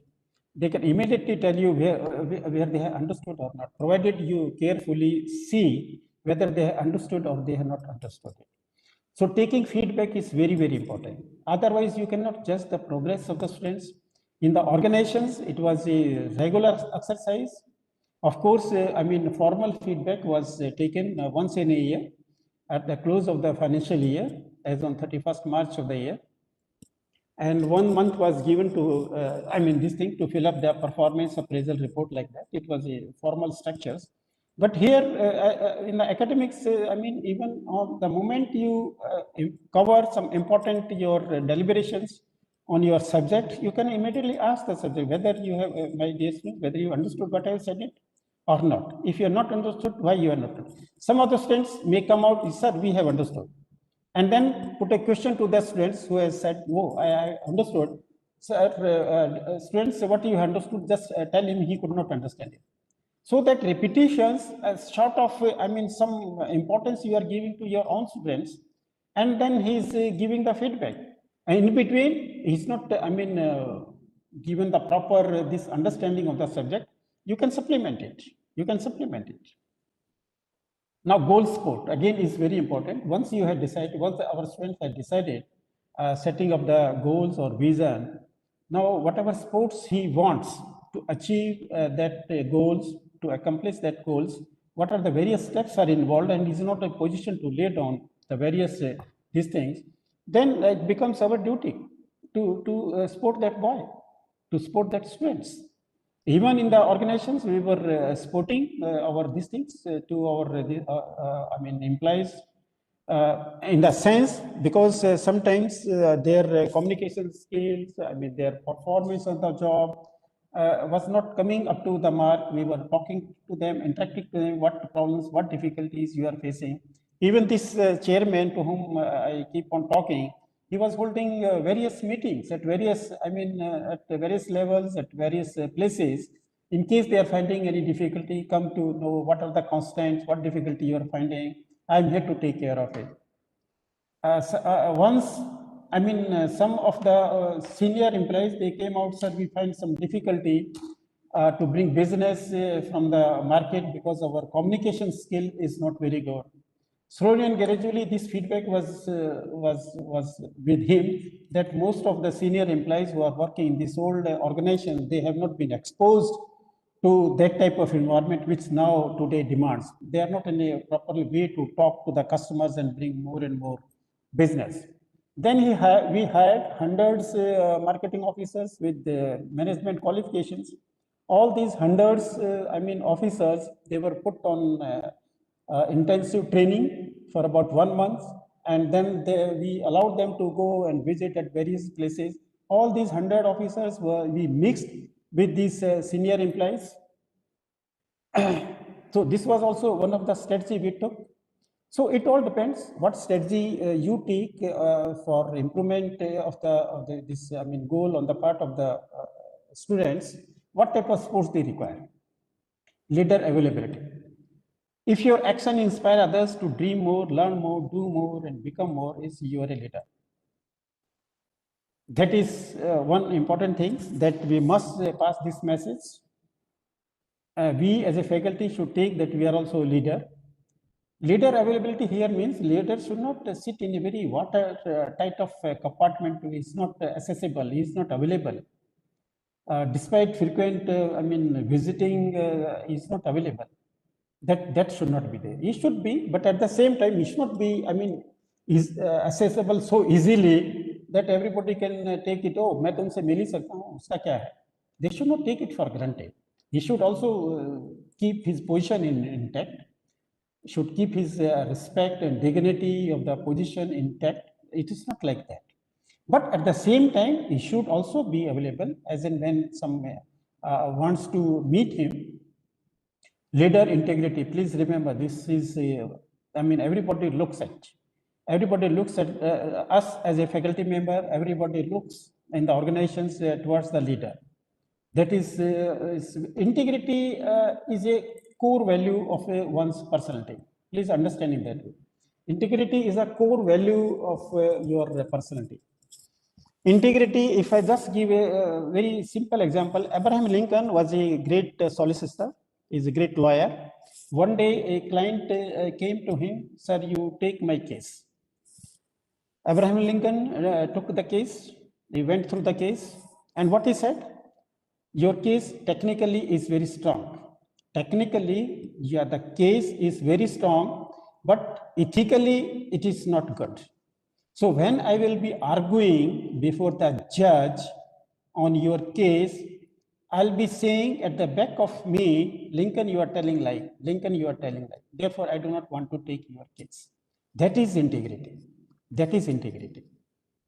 It's the total value of the personalities that should be reflected. And students, please remember these words, integrity requires a lot of, understanding.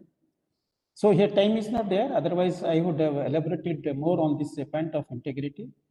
But a simple example of that I have given to Abraham Lincoln, it matters a lot. Positive work culture, that must be there. Positive work culture must be percolated throughout the organization. No feeling of negativity. While I was attending one of the training at this Banks College at Lucknow, all facilities are very good. Almost 4 or 5 star type of facilities are there. One of my friend, or you may say colleague, who was my roommate, he was also there. All the time he was saying, Rati, as dal achhi nahi hai, dal jo subah banai thi lunch mein, same dal is given in the evening. So his focus was to criticize something or other. Otherwise, taken to this thing, the facilities were very good, but there are certain people who spread the negativity. Try to stop these people. And my advice is avoid the company of these people who are give negative thoughts. When you are working in an organization, avoid the company. Sometimes we have to become selfish also. Otherwise, slowly and gradually, all this negative feel will start coming in your personality also. Why should I affect my own personality? So sometimes I have to be selfish. I can say, you can openly say, yes, okay, you listen, but at the same time, we have to be very much concerned that no negative thoughts comes in our life. That is important. Now, yesterday also, one of our speaker has covered, of course, these points, dimension of life, well-being, students' well-being, that we have to take care, physical, their health and energy. As and when I meet my students here in the evening, I also speak to them. If you are not in a participating in some games or do not know certain know-how of the game, at least you just run. Sweating should be there on your part. One day, somebody put a question to Kapil Dev, ex-cricketers of our this thing, who was he was responsible to bring a World Cup here. One of the reporter put a question to him, Kapil Dev, why you are putting so much under physical training? And his question was very simple. जब मुझे पसीना आता है और मैं smell करता हूँ उस पसीने का, I feel very good. When I get sweating, perspiring, and I smell my sweating, I feel very good. And therefore, I put myself under so much, this thing, physical exercise. Because when you do this physical exercise and some sweating is there from your body becomes, skin becomes very clean. All poisonous matters comes out. This is the message that we should also give to our students. Social relations, that they must maintain balance, respect, and they should remain connected with us, with other, people also. That is very much required. Psychological, stress, emotions. Yesterday, one of the speaker, I think, has largely covered on this aspect of how to manage the stress. Stress are always there. Please never have this thing in mind that I want to lead a very stress-free life. It will never be. Only thing is how you manage that stress. And sometimes stress is considered to be a very positive input, because I have seen many people under stress, they are working very good. Their results are very good. But at the same time, stress has to be there, whether academics is there, whether any service industry there, manufacturing there, stress is bound to be there, But how you manage that stress, that makes a difference. And for important things, for managing the stress is your physical activity, And the same message we must give to our students, that they should indulge in one or other physical activity. Now, one question is, an employee who clocks in at the right time every day and stays in office for the designated working hour is an engaged employee. Similarly, if a student who regularly attends the class, comes in time, leaves in time, well disciplined, can we say that that student is very much engaged in the study?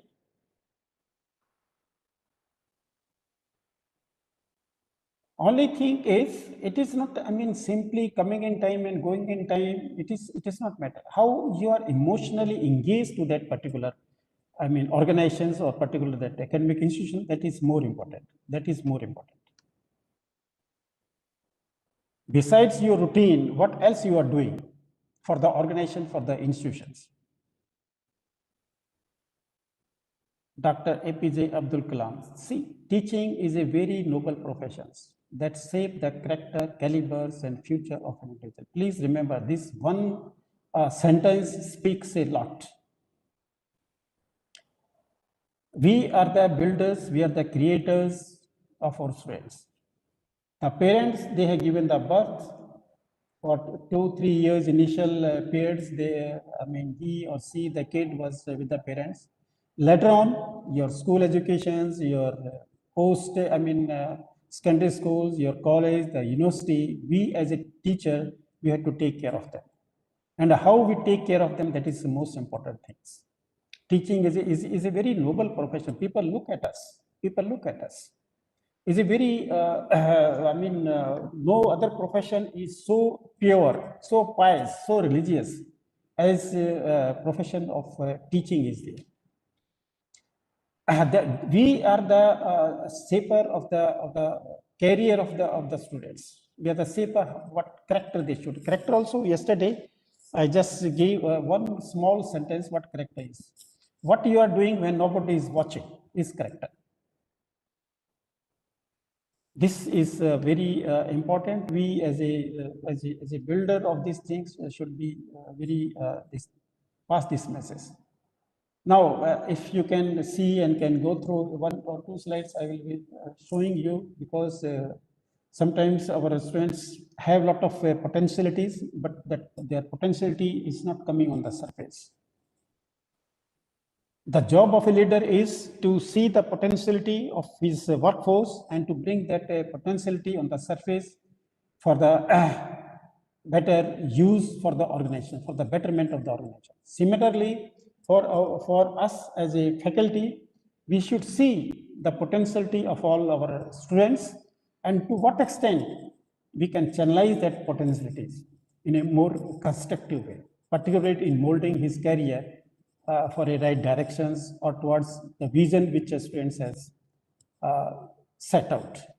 The deepest personal defeat suffered by human being is constituted by the difference between what one was capable of becoming and what one has in fact become.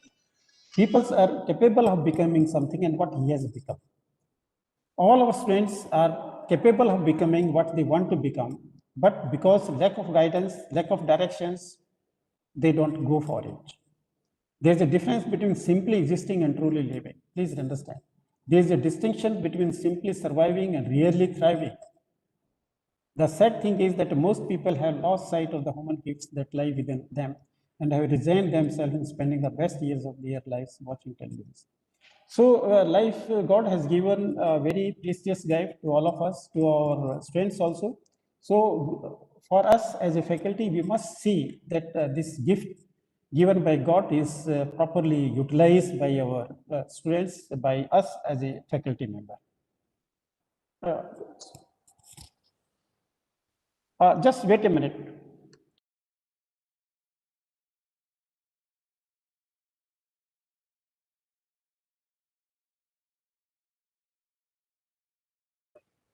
I'm just wrapping these things, my deliberations, because I got the message the validity session concluding ceremony of these 3 days workshops is like to begin shortly. So I think one slides may also be there, or I don't know. 6 driver students should learn. They must have a big dream.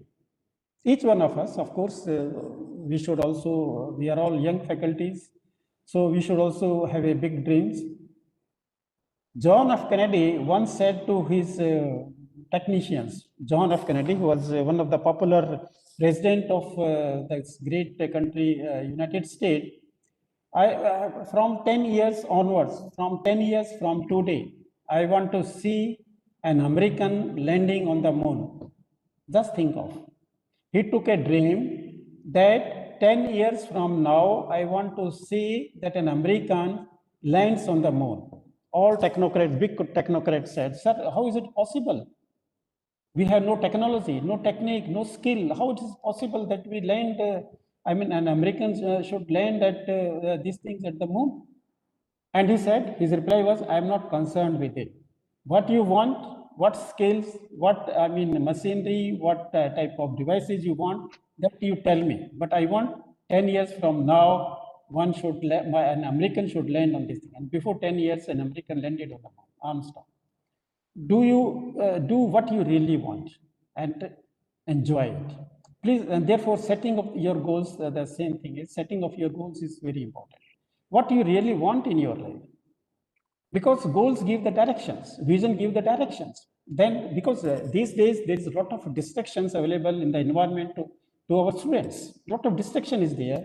A lot of gadgets are there. A lot of things are coming on your these mobiles.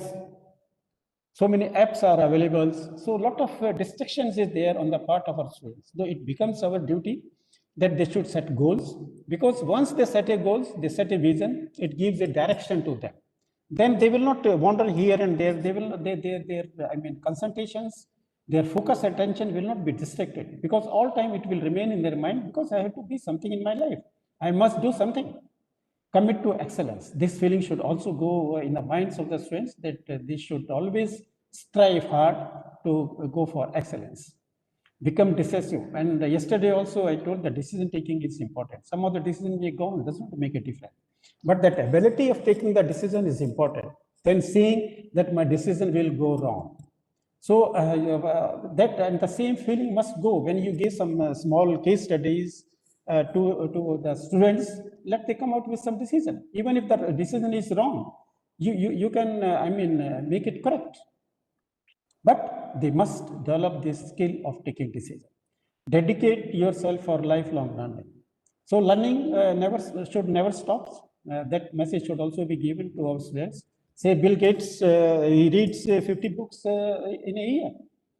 Mukesh Ambani, one of the busiest persons and one of the richest person in Asia, in the world also, his ranking is 7 or 8 is in standing. He reads books. 6 books every year he reads. Minimum 6 books he reads.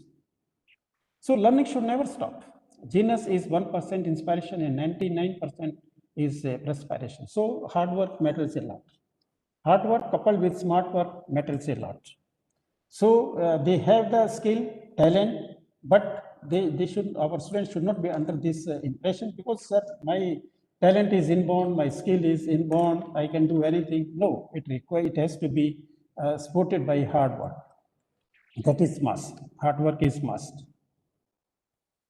Thing that will never fail students in their life. Please remember, honesty, integrity. Hard word is hard. It is not hard word, it is hard work. Spelling is mistake. Sorry for it. Be always nice, be always humble, polite. Being excellent what you do. Whatever you do, you must be excellent. Exceeding expectation. You put forward your expectation, but you strive hard to exceed those expectations. You must surpass those expectations. Spending less than you earn. That also, this message should go to our students when they are on their legs, they are on the job. They should always spend less than what they earn. If they earn and they spend more, tomorrow I do not want that our students should indulge in that type of these things. Being charitable with time, money, and talent. If you have got some talents, share it. If you have got some time, share with others. If you have got some money, go for some charity. It's always good. Your sense of humor should also be there, but all the time you should not be completely with keeping your face muscles very tight. Feeling of humor, feeling of smile must mean on the face, and the same smiling face should also be there on the face of our student. They should also be keep on smiling. So with these things, I conclude my today's deliberations. In between, if time permits, I can invite any questions, because very. Sir, I have one question. Yes. Sir, namaskar. Namaskar. Sir, I am Rajendra Sharma. Sir, your lecture has provided us with great in-depth knowledge, sir. Rather practical aspects of dealing with the situation. And sir, you started with a statement that attitude plays an important role in getting a job. So keeping this aspect in mind, when we talk regarding online classes, and this is, I found that it is really present there, this problem. Today, still most students and even lecturers are still struggling to maintain the same depth of involvement. Here I mean engagement or involvement with each other, what they could have in a classroom setting.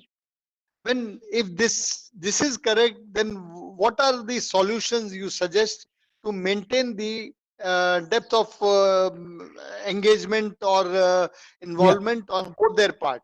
So I would like to. So yes, good. These things you have raised this point. Because nobody can stop us that I can talk to my students. Who can stop me to talk to my students? Who can stop me if I pass some important, informations, important mail, important some teaching notes to my students? Who stops me? Who stop me? I can talk anytime to my students. Nobody can stop me. So that involvement, of course, because of this pandemic, there is has been certain obstructions, certain these things were there, but still we can very well talk. How are you? How you are feeling? Today is your birthday. How you are celebrating it? Don't feel alone. Don't feel isolated. We are here with you. As yesterday I covered many health advisory. The same advisory you can also pass to the students. See, our contact with the students should never be lost, whatever be the situation is. Whatever be the situation is. Our contacts, our interactions with the students should never be stopped. Should never be stopped. And if you take the students into confidence, they will come out. Sir, I'm finding this problem. How I can do it? I just give, because you raised this question. One girl was my mentee. And frequently I was getting this complaints from the faculty member, from my teacher. Sir, so-and-so is your mentee. She is lost in the class. She does not have any consultations. Here before her performance, academic performance was very good. I was calling that girl, Betty, what is wrong with you? I am regularly getting these things. Sir, nothing is wrong. Nothing is wrong, sir. I'm all right. I'm perfectly. I listen. Another day, again, the teacher, faculty makes the complaint. Again, the next day, again, I call. No, sir, it's no problem with me. The faculty is making false complaint to me. Third day again, I called her when I was receiving frequent, complaints from the teacher. Then I took her into full confidence. And please remember, if the students are in full confidence with the faculty, they will come out with their personal issues also. What to talk about the professional, they will come out with their personal issues also. My mentee, so and so, regularly I'm getting this complaint. You tell me honestly, and whatever you will tell, I will keep in confidence. It will remain between you and me, but you come out. That day she came out and she said, sir मेरा एक friend के साथ में, boyfriend के साथ में दोस्ती थी, और ये दोस्ती for the last 2 years. But here before I was not feeling much disturbed with my study, with my concentrations in study.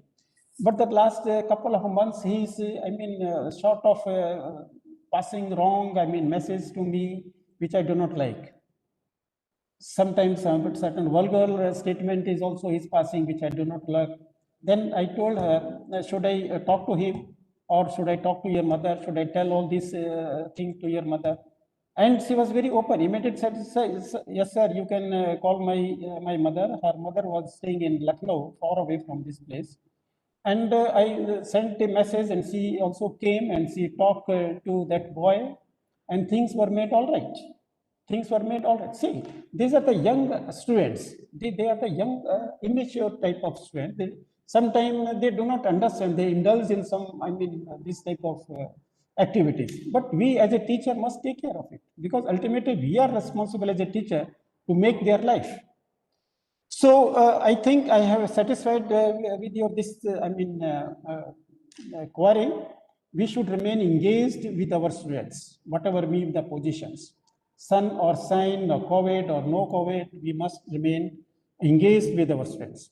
So with these words, I say goodbye to all my participants for listening to this, sessions. And if some other times we get some opportunities, we will further speak on it, because it's a very wide, area. So thank you very much. Thank you very much. Thank you, Dr. Aras Rathi, sir, for such a wonderful session, and how beautifully you have connected employee engagement with the student engagement.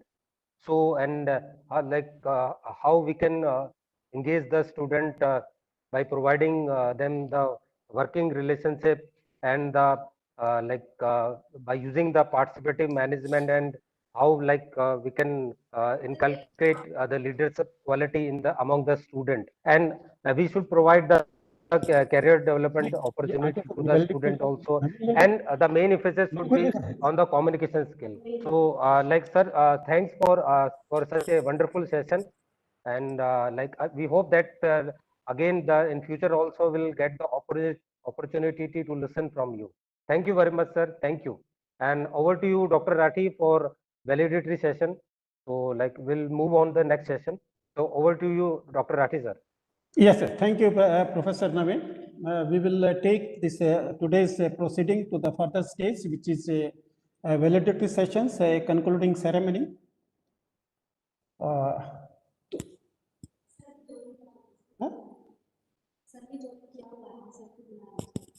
किसको बुला लूं? अब मैं बुला लूं? Sir, good afternoon. Very good afternoon, sir. Very good afternoon. Very good afternoon. Sir, thank you, thank you. Yes, yes. Within 2 minutes. Yes, And, you are. I Yes, think Director General Ms. Glory Madam has already joined. So sir. just you can brief in 2 minutes, and then BC sir will join, and you can start. Sir. So to all the dignitaries, good afternoon to all of you. This 3 days faculty program on employees engagement in IT sector after post-COVID-19 scenario started from 8th March and comes to close today. The program was inaugurated by Honorable Vice Chancellor Professor R. A. Gupta ji, who was the chief guest of this program. Here, we invited many, expertise for these programs, particularly professionals from the IT industries. And the highlight of this, one of the highlight of this program was that our ex-students, our alumni, Mr. Ashish Anand was also one of the speaker in these programs, and he spoke very well, eloquently, and took sessions. And I also express, words of appreciation to him. And one more important personality and very dynamic personalities, Mr. Chirag Patelji, he also took the sessions. Who is the co-founders and head of M&A Sports Village. He spoke on the subjects of IT, and he expressed his deep experience which he had, and he has worked at various positions within India and outside India. He interacted with the participants also. Participants also raised a number of queries before him, and his deliberations were well taken up by the participants. So he was also one of them. And Dr. Palvi Chaudhary, how entrepreneurship skill can be related to IT sectors. She took a session on this subject and a very these things. Dr. Palvi Chaudhary is also one of very eloquent speakers, or very extempore. She spoke, and she is a specialist in entrepreneurships. She is a specialist in entrepreneurship specialist, and how this skill can be developed among the IT professionals. That also she took these sessions. Some of the students, they interacted with her. What are the major constraints which are coming in the way they go for a startup, and what are the important qualities which are required on the part of an entrepreneurs, because these students are with the IT backgrounds. So this having the technical skill is one part, but it requires other parts like taking some risks, taking some decisions, taking some financial supports. So she opens various channels from where they can take this loan. The facility of incubators, which is available at many institutes. She is also working on various incubators. She is also mentoring students in this area. That aspects was also very much highlighted by her. So these were the experts that we invited to deliver our talks on various topic of this program. Just a minute.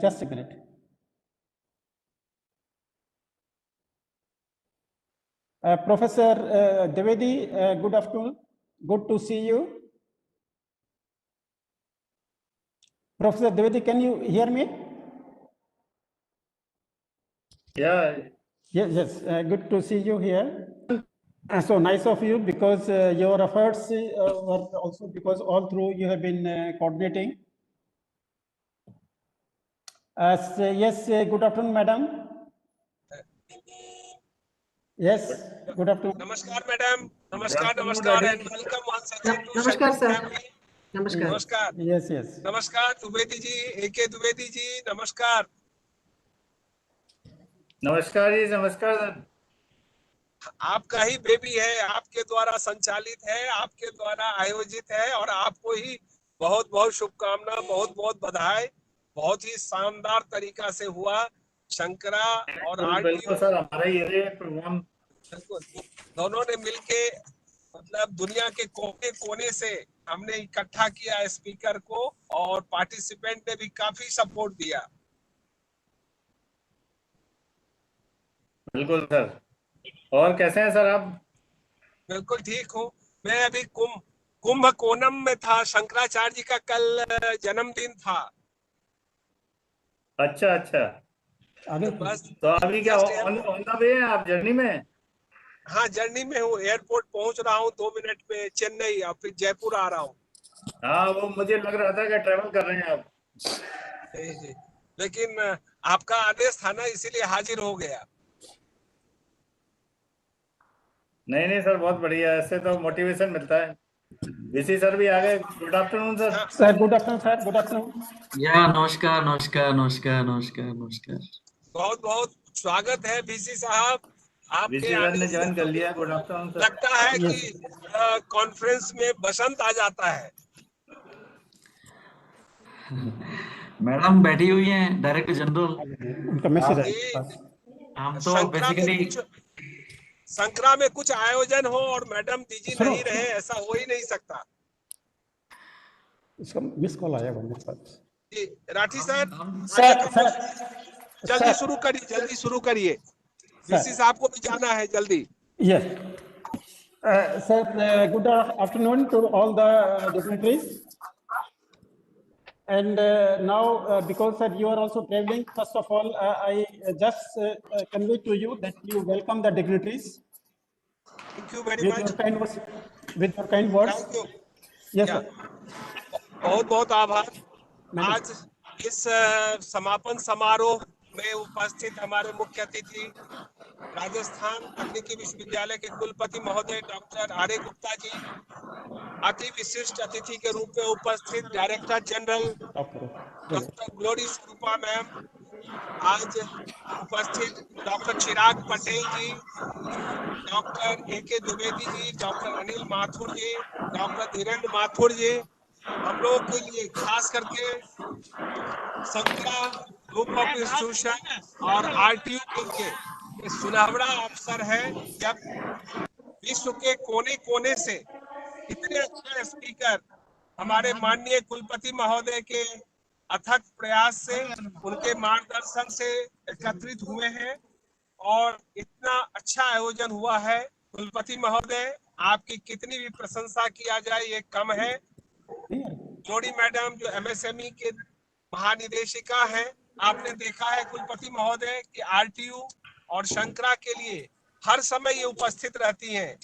Doctor Chirag Patel जो London school of management के professor रह चुके हैं और आज international अनेकों organisation से वो संबंध रखते हैं, और जब भी शंकरा ने कभी भी कोई इसी तरह का आयोजन किया, डॉक्टर चिराग पटेल लंदन से शंकरा आते रहे हैं। आज भी उपस्थित हुए, उनका बहुत अच्छा लेक्चर हुआ, मैं उनका भी स्वागत करता हूं। डॉक्टर पल्लवी चौधरी, जिनका की कहते हैं ना, उम्र को अक्ल से रिश्ता हो जरूरी तो नहीं, बाल कपड़ों की तरह धूप में पक सकते हैं, जगमगाने नमई तारा सितारों से कहो, जहां हो आरटीयू के कुलपति आर गुप्ता जी, तो जर्रे भी चमक सकते हैं, जर्रे भी चमक सकते हैं। तो जहां आप हैं, इतने अच्छे वक्ता सब आए हैं और हमारे पार्टिसिपेंट को इतना लाभान्वित किया है, इसके लिए पूरे आरटीयू परिवार को, पूरे शंकरा परिवार को, सबको मैं साधुवाद देता हूं, बधाई देता हूं। और आगे इसी तरह का आयोजन होगा। अभी अभी ग्लोबल हैकथॉन है, जिसका शुभारंभ हमारे माननीय कुलाधिपति महोदय श्री कलराज मिश्रा जी के करकमलों द्वारा होगा। अनेकों शिक्षाविद, नेतागण, टेक्नोक्रेट, ब्यूरोक्रेट सभी की उपस्थिति होगी। तो हम चाहते हैं इसी तरह का आयोजन आरटीयू के सानिध्य में, उनके मार्गदर्शन में होता रहे और हम सब इसी तरह की सफलता की सीढ़ी को चढ़ते रहे।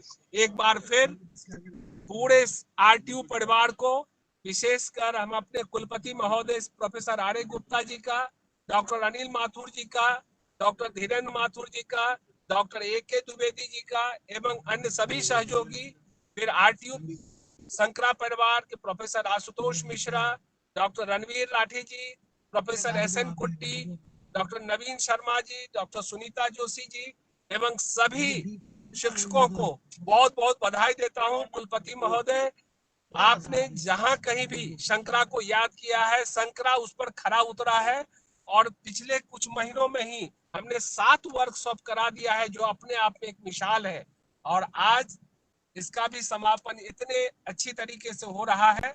मैं आपकी बड़ी बड़ी प्रशंसा करता हूं एवं उम्मीद करता हूं कि शंकरा ग्लोबल हैकाथॉन भी आरटीयू के आशीर्वाद से, आरटीयू के मार्गदर्शन में बहुत ही अच्छी तरह से होगा। इन्हीं शब्दों के साथ प्रेस, मीडिया, उपस्थित सभी अधिकारी, उपस्थित सभी स्कॉलर, उपस्थित सभी पार्टिसिपेंट्स का मैं बहुत बहुत स्वागत करता हूं।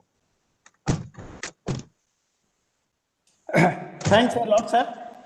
Before I take the proceeding of the ceremony further, I just want to give a brief of this workshop so that all our respected dignitaries, they know what we had done during this 3 days workshop. Sir, 3 days faculty development program on employees engagement in IT sector after post-COVID-19 scenario started from 8th March and comes to close today. The program was inaugurated by Honorable Vice Chancellor, Professor R.K. Gupta ji, who was the chief guest. In the inaugural address, Professor R.A. Gupta ji conveyed the relevance of the program. Sir also highlighted the various achievements during the last few months, and most importantly, around 50,000 students were exposed to varied type of learning in various disciplines by 3,000 experts who came from various fields like academics, corporate, technocrats, bureaucrats, even vice chancellors, senior officials from AICT. Sir also conveyed that RTU has taken many other initiatives like cloud computing to connect various affiliate institutes to e-learning, to set up an environment lab, to establish center of excellence at 20 centers at various institutes. Respected sir, Sri Nasir Jaidi, Chairman Pacific Group, was the special guest of honor of this inaugural ceremony. Sir conveyed his gratitudes and expressed blessing to Shankara for organizing this program and wished to all the participants for their wholehearted participation in this activity.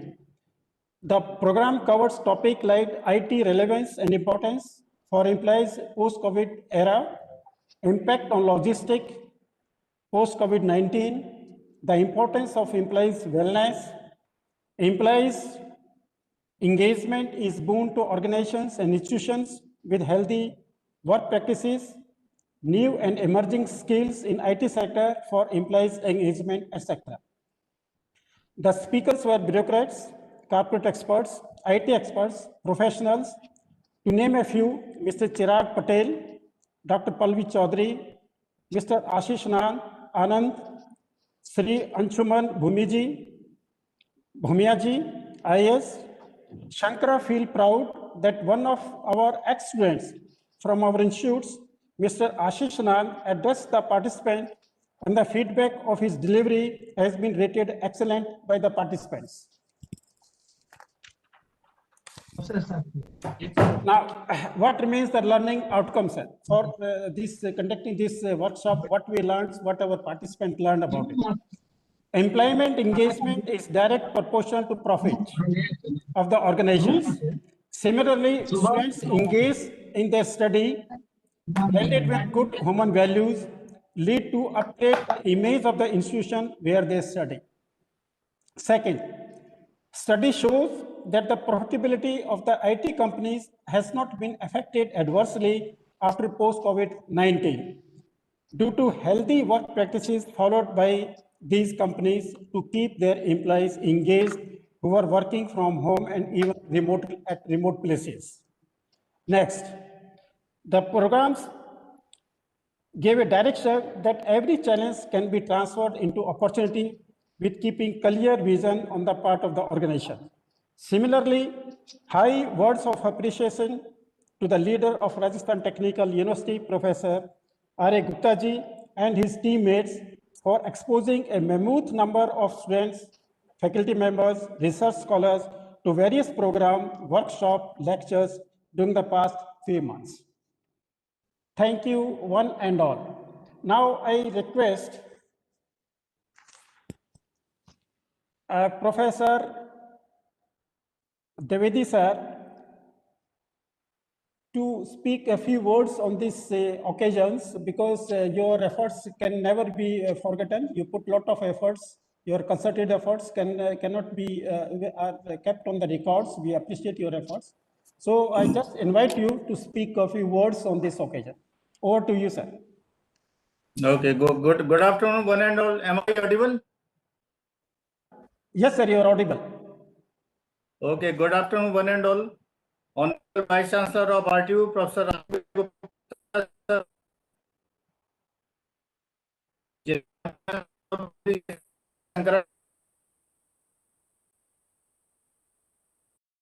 from RTU, I think he has also joined, Professor Mathur and other dignitaries, Principal of the college, Dr. Ashutosh Misra, Professor S.N. Kutti, Professor R.S. Rathi, speakers, Dr. Pallavi Chaudhary, Ms. Soumya Parekh, Mr. Ashish Anand, and all other dignitaries who are present in this valedictory session of this 3 days FDP, which has been conducted on the employees engagement in IT sector after post-COVID-19 scenario. So it is being conducted jointly by the Sankara Group of Institutions and with the under the edges of Rajasthan Technical University Kota under TechUp 3 ATU RTU. So this faculty development program was basically aiming at assessing the employment level in IT industries in India. So this FDP might have provided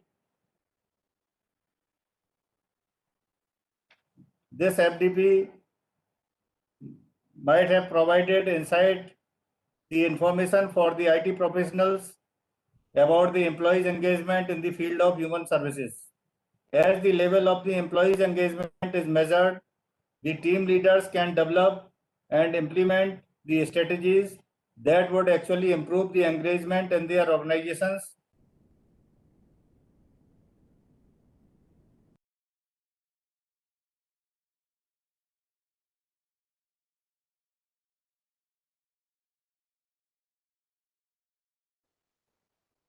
Sir, your voice is not coming. Using the current level of the employees engagement in the IT industry after the post-COVID-19 scenario. The other one was to examine the cumulative and the casualty factors for the engagement also. Then to assess the impact of the demographic profile of the employee on their engagement. And the other one was to identify the influence of the organizational inputs on the employees' engagements. And also to identify the interventions, ways and means to enhance the employees' engagements within the organizations.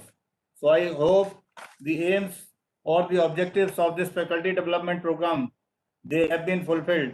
And the participants, those who have attended this particular FDP, they might have been benefited with the talks of the eminent speakers who have delivered their talks in this FDP. So in the end, I congratulate all the organizers of this particular FDP, particularly Ms. Jyoti Khurana, who was the coordinator from the Sankara Institute itself. So at the end, I thank you all. Thank you very much. Sir, I got a message from Professor Devendra Mathurji. He is busy in somewhere with some important assignment. And now, therefore, I request now Professor Anil Mathurji has come. Now Professor Anil Mathurji has come. I just saw his face. Sir, now I request you, Professor Anil Mathurji. Sir, now I request Professor Anil Mathurji to speak a few words on this occasion. Over to Professor Anil Mathurji. Thank you. Thank you, Ratiji, for inviting me. It is our pleasure, sir. Yes. First of all, नमस्कार माथुर साहब, doctor Anil Mathur साहब को मेरा भी नमस्कार. Namaste, sir. Namaste, sir. Namaste. I also welcome and thanks Professor Kumar Chaudhary ji for inviting me in this validity function also. I am grateful to him. He invites every program, whether it is inaugural or valedictory, whether it is faculty development program, webinar or hackathon. I am always invited by him. So I am very much grateful to him. Thank you, sir, for inviting me.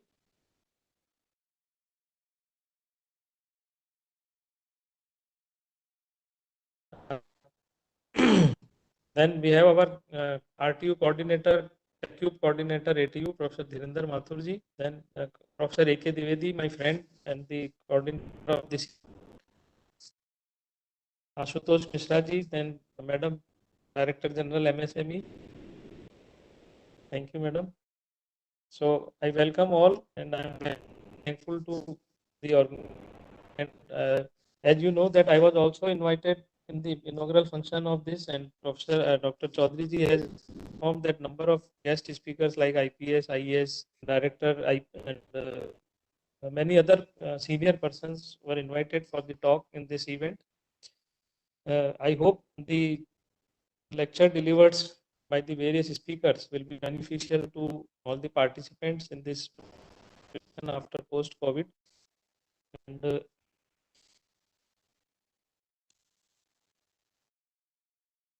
And that the Shankara Institute will continue such type of programs for the benefit of students, for the benefit of faculty.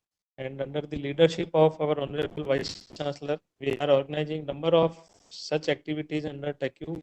And as I have told in inauguration also that we have conducted around 350 short course faculty development program or webinars, and probably we have conducted 9 or 10 hackathons.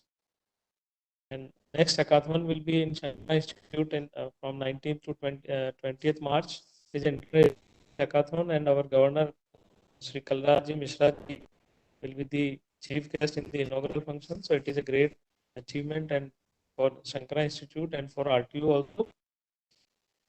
So once again, I thank the organizers to invite me in this validity. Thank you very much. Thanks a lot, sir. Now I invite Madam Galori, is the Director General, National Institute of MSME, Government of India. Madam, you can also shower your words of wisdoms to all of us because you have got some engagement immediately. So you can speak. I invite you to address the gathering. Namaskar. Thank you very much, Chirati sir. Dr. Santakumar Chaudhary sir, Chairman and President of Shankara Group of Institutions, Honorable Vice Chancellor, RTU, Professor Arya Gupta, and Professor Anil K. Mathur, and eminent dignitaries on this platform, and resource persons, and Shankara family members, professors, ladies and gentlemen. Very good afternoon to all of you, and greetings from National Institute for MSME, Ministry of MSME, Government of India, Hyderabad. It's again, great pleasure and honor to be part of this in a valedictory session on a faculty development program sponsored by RTU. I think Shankara is in forefront in conducting the programs under TechWhip, sponsored by RTU, long duration programs and short duration programs. It is very happy to note, and I appreciate all the efforts of Shankara Group of Institutions, making use of every opportunity and disseminating the knowledge and information not only to their own faculty members but faculty spread across pan India. Time to time, I think I have attended many programs, and I was fortunate enough to take some sessions. They have given me a great opportunity, and today I am very much happy to be part of this. My compliments and congratulations to Shankara for raising to the occasion, and what we are doing exactly now, online program, though we are situated and located in different places, but through this online platform, we are together and we are disseminating a lot of good information, especially IT sector. I think the program objective was, to give a lot of inputs on IT sector to the employees. I strongly believe in this concept, the technology, we should adopt the latest technologies. Now we are in industry 4.0, so that is nothing but automation and future skills, smart skills, and we say digital skills. It should be part and parcel of every institution, not only academic institution, but other organizations, because this IT, by reducing the travel, with minimizing the resources, we can have the best training programs, sessions, and we can have good exchange of information and knowledge, and across the globe, not only in India, among the states, but across the globe. I'm very happy to share that very recently we had one international alumni program, because every year we conduct international executive program sponsored by Ministry of External Affairs. We thought we should reach our international participants during this COVID time, and we reached so far we have served 143 nations, and we have written to all the nations. Out of that, 96 nations have responded, and we had a meeting, online meeting, with 96 executives from 96 nations. So this IT intervention is very important for us. Of course, COVID has taught us, though it is a very bad experience, we had a lot of difficulties, but it has taught us, and we have all uplifted ourselves, upgraded ourselves, and we are doing many things on this online platform, learning from each other and improving ourselves, and we are expanding. Our network is growing. So for that, we are all happy, and all the more faculty members are equipped. I believe their capacity is built, and I'm also happy to share that on December 9th, Honorable Union Minister for MSME, he has launched a logo called Digital Saksham. So everything to be on digital in India. We are lagging behind compared to small countries in Asia and other nations in Europe and America. This digital mode of functioning is very important for us, not only in health sector, in academics, and we are a executive arm of Ministry of MSME for capacity building or for research. Now we started doing a lot of research online, like we are sharing Google Forms with the stakeholders, with the respondents, and we are collecting the information. We are converting that into Excel, then analyzing the data, then report generation and submitting to the ministry and government. So that's what we have been doing. So this digital mode of operating the things in day-to-day life, it is very important for us.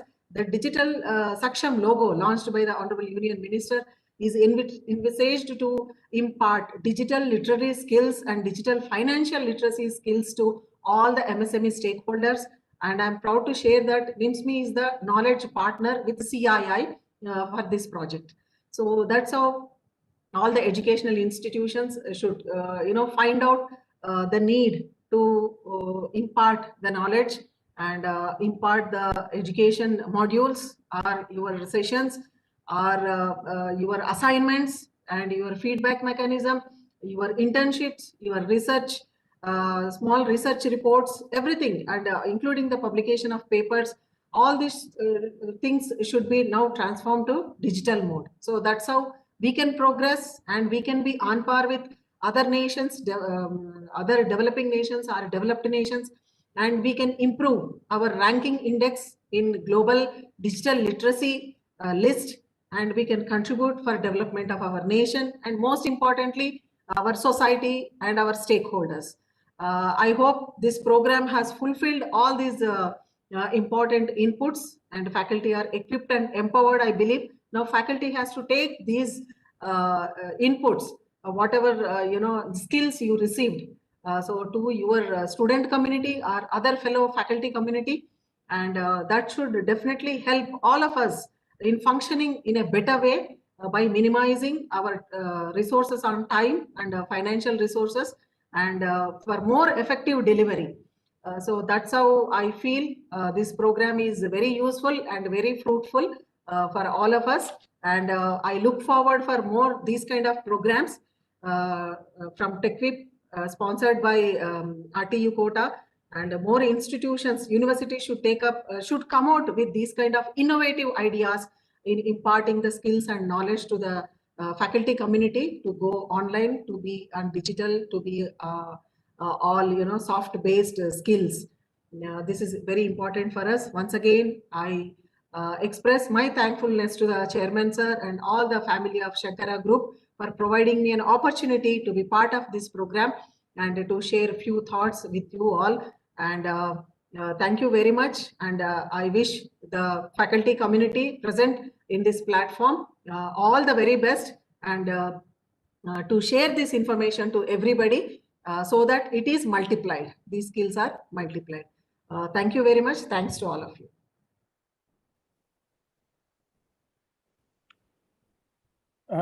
Thanks a lot, Madam, for highlighting the importance and opportunity scopes which are there for the technical students.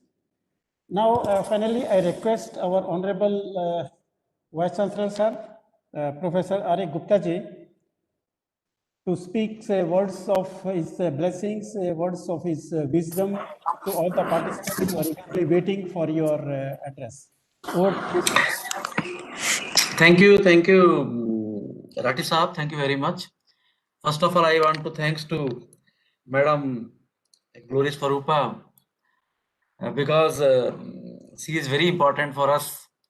MSME, Ministry of basically mini and small medium enterprises. We want to work with MSME actually, and Madam can support us.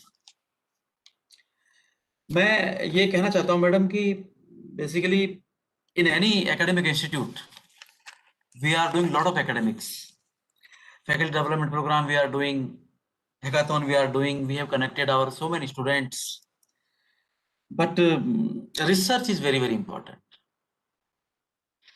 Basically research is a scale to map outside the world actually. Academics means we are doing so many things, student admission भी ले रहे हैं, pass भी हो रहे हैं, लेकिन if you want to map yourself with the institute of repute, the only scale is the research. So now the next step RTU is going to take is basically research. So first of all Chaudhary साहब को मैं बधाई देना चाहता हूँ. चौधरी साहब is doing lot of activities nowadays, और मुझे तो ऐसा लगने लगा है कि चौधरी साहब हमारे साथ जो है काम करते करते स्कॉलर हो गए हैं अभी. ये एक स्कॉलर की तरह से मैं इनको काउंट करने लगा हूं, क्योंकि अब इनको टेक्निकल नॉलेज बहुत होने लगी है. He speaking about hackathon, he is speaking about faculty development programs. So he is more a technocrat, technical person than businessman.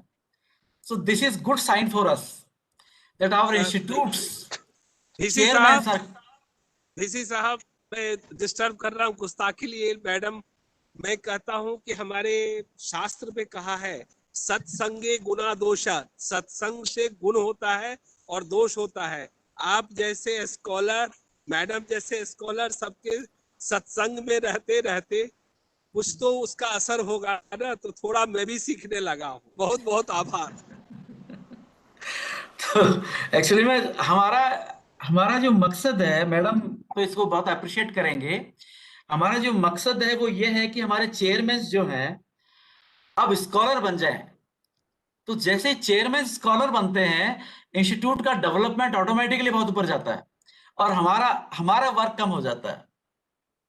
So this is happening in last 8 or 10 months. I am looking that every chairman is talking about that हमको ये करना है, हमको कोई project submit करना है, DST में project लेके आना है. तो ये एक चेंज है जो कि एक पॉजिटिव चेंज जो हम फील करते हैं, और जो हमारा पर्पज है वो फुलफिल होता हुआ नजर आ रहा है हमको. इसमें बहुत अच्छे से स्पीकर्स चौधरी साहब ने बुलाए, और उसमें सबसे इंपॉर्टेंट ये था कि सोसाइटी. मैडम, हम जो भी काम करते हैं, जो भी हम इंजीनियर बनाते हैं, जो भी टेक्नोक्रेट बनाते हैं, उसको सोसाइटी में ही जाके एक्चुअली में सर्व करना होता है.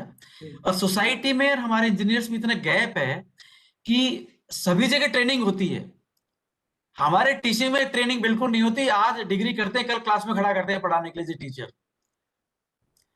तो यहाँ पे ट्रेनिंग बहुत जरूरी है. और ये जो फील्ड से आज जितने ऑफिसर्स हैं, आईएएस ऑफिसर्स हैं, आईपीएस हैं, और एमएसएमई से आप आए हैं, तो ये जो फीडबैक हमारे स्टूडेंट्स को मिल रहा है डायरेक्टली कि उनको क्या करना चाहिए सोसाइटी में जाकर के, वो लर्निंग डायरेक्ट हो रही है.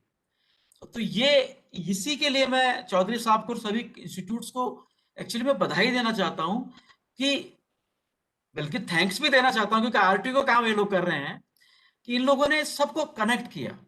और not only speakers from India, outside India. अभी बता रहे थे कि यूके से कोई स्पीकर चौधरी साहब ने बुलाए हुए थे, यूके से स्पीकर आ रहे हैं, यूएस से स्पीकर आ रहे हैं, और प्रोफेसर चिराग पटेल, यस, चिराग पटेल का भी नाम लिया आपने, वो यूके से हैं शायद। हाँ, यूके बेस्ड है, यूके बेस्ड हैं। तो इस तरह के लोगों का जब, तो आप देखें ना कि ये जो एक्सपोजर है, ये एक्सपोजर अदरवाइज बहुत डिफिकल्ट था, बहुत मुश्किल था, तो ये एक्सपोजर हमारा अभी होने लगा है। उसके अलावा शंकरा ग्रुप से जैसे एसएन कुट्टी साहब हैं, मैं एक्चुअली में एसएन कुट्टी साहब को बोलता हूँ, बेसिकली किसी भी मकान का जो नींव जो होती है उसमें एक पत्थर लगता है, सारा मकान उस पर खड़ा रहता है लेकिन वो दिखता नहीं है। तो कुट्टी साहब ऐसे ही व्यक्ति हैं कि वो शंकरा के लिए बिल्कुल ऐसे ही काम करते हैं, रूट में काम करने वाले लोग हैं। आशुतोष मिश्रा जी हैं, और सुनीता जोशी मैडम, मैं देखता हूँ कि जब भी किसी फंक्शन में जाते हैं, I found him everywhere, she is racing, यहाँ जा रही है वहां जा रही है। ये लोग हैं, इनकी वजह से सिस्टम बेसिकली डेवलप हो रहे हैं। आरटीयू में आप देखिए प्रोफेसर अनिल माथुर हैं, मैं आरटीयू का नाम सबसे लास्ट में ले रहा हूँ बेसिकली, क्योंकि जो घर के लोग होते हैं उनको बाद में ही याद किया जाता है। अनिल माथुर साहब, धीरेन्द्र माथुर, द्विवेदी, और सुनेजा जी हमारे जो प्रोफेसर डीन हैं, वो एनईपी पे, न्यू एजुकेशन पॉलिसी पे इतना काम कर रहे हैं कि मैं 1-2 वर्कशॉप करवाऊंगा उनकी आपकी। उसके अलावा उन्होंने एनबीए चेयरमैन को बुलाया। मैडम, एनबीए चेयरमैन, एनबीए हमारे लिए बहुत इंपॉर्टेंट होता है, और एनबीए चेयरमैन की भी और मेंबर सेक्रेटरी की भी हमने 4 वर्कशॉप करवा दी। हमारे फैकल्टी को ये मालूम चलना चाहिए कि एनबीए के क्या पैरामीटर्स हैं, किस तरह से आगे जाना है, तो उनकी हमने मीटिंग्स करवाई। एआईसीटी चेयरमैन की हमने 2-3 टॉक उनकी करवाई है। तो लोगों को ये लगने लगा कि ये हमारे अप्रोच में है। पहले ये लगता था कि एआईसीटी चेयरमैन का मतलब कोई बहुत बड़े आदमी है, उनसे कैसे बात करेंगे, कभी कभी तो उनको हम पहचानते ही नहीं थे, जब अगर सामने आ गए तो। अब हर आदमी को उनकी शक्ल मालूम है, ये हमने किया है। आज एमएसएमई में कोई अगर जाए तो एकदम मैडम को कहेंगे, मैडम आप तो हमारे पास आए थे उस टाइम पे, काइंडली हमारा काम कर दीजिए। हमने लोगों के इतना नजदीक ला दिया है, ये काम हमने किया है। तो ये एक बहुत अच्छा प्लेटफॉर्म हमारे को मिला है।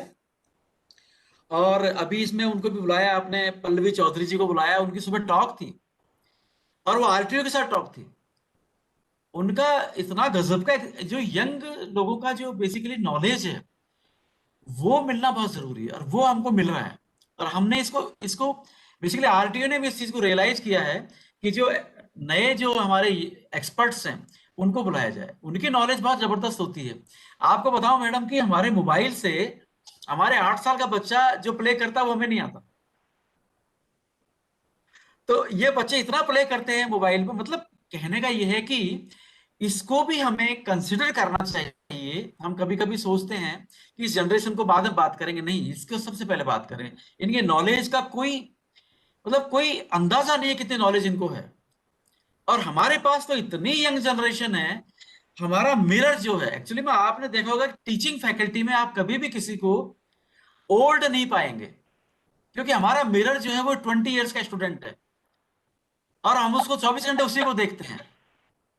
कभी 20-25 से ऊपर जाता ही नहीं है, 22 से ऊपर जाता ही नहीं है, क्योंकि अगले साल नया स्टूडेंट आता है।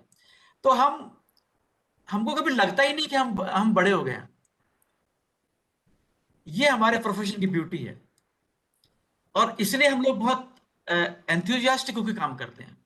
सो I am really very thankful Chaudhary साहब। मैं एक्चुअली में एक दूसरे प्रोग्राम में था, पर चौधरी साहब ने कहा कि नहीं 5 मिनट तो आना ही है, तो मैं इसलिए टाइम निकाल के आया। बट ये एक बहुत अच्छी बात रही कि मैडम से मुलाकात होगी। मैडम, हमारे साथ आपको एमओयू करना है, और मैं बहुत जल्दी उस पर काम करूंगा। आपके रिसोर्स को हमको आरटीयू में यूटिलाइज करना है, ये बहुत जरूरी है हमारे लिए। So thank you very much Rathi साहब, आपने बुलाया, थैंक्स अ लॉट।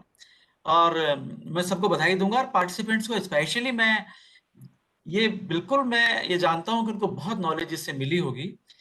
और इस तरह के प्रोग्राम सभी हैकाथॉन हम कराने वाले हैं शंकरा में, इसी महीने में कराएंगे 19-20 में। और कितने एक्सपर्ट्स उसमें, हमारे महामहिम आएंगे उसमें, और महामहिम के टॉक, आप मैडम आप मैडम को बुलाइए चौधरी साहब उसमें, आप देखिए महामहिम। Yeah, sir. Honorable Governor was earlier our Union Minister.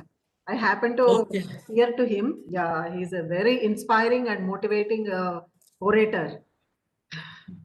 नहीं, वो टेक्निकली इतने साउंड है, मैं उनसे मिला था तो मैंने कहा कि सर आप टेक्निकली इतनी नॉलेज आपको है, तो वो कहते हैं कि भाई आप लोगों के साथ रह के हमको मिलती है नॉलेज, बट वो बहुत अच्छा, मतलब उनका नॉलेज भी है और बहुत मोटिवेट करते हैं और इंटरेस्ट लेते हैं, तो उनको सुनने को मिलेगा, आप जरूर आइए। Thank you very much Chaudhary साहब, thanks a lot for inviting me, thank you very much, thank you. DC साहब से निवेदन है कि मैडम को मैंने तो इनवाइट किया है, आप भी इनवाइट करें। एमएसएमई मैडम के आने से एमएसएमई हमारे यहाँ आ जाएगा। मैडम तो आती है शंकरा, लेकिन आरटीयू की तरफ से भी आपको निमंत्रण डीसी साहब दे रहे हैं। हाँ बिल्कुल बिल्कुल, मैं आपको इनवाइट कर रहा हूँ, और मैं एक्चुअली मैं इनवाइट नहीं कर रहा हूँ, मैं चाहता हूँ कि आप आए। Sir, we are there on आपके 19th. आने, We will या meet. Yeah. Thank you very much, thank you, Thank thanks a you. Lot. Sir, please permit me to leave the meeting. I have another meeting. So Yeah. thank you very much. Yes, madam. Yes, madam. Thank you.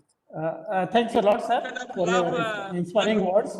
Now, I just request the dignitaries, our Vice Chancellor first, and Professor Anil K. Mathurji, Professor Dwivedi, just wait a minute, just a couple of minutes, some memento will be there. Shankara Institute of Technology, they want to honor each one of you with the token of remembrance.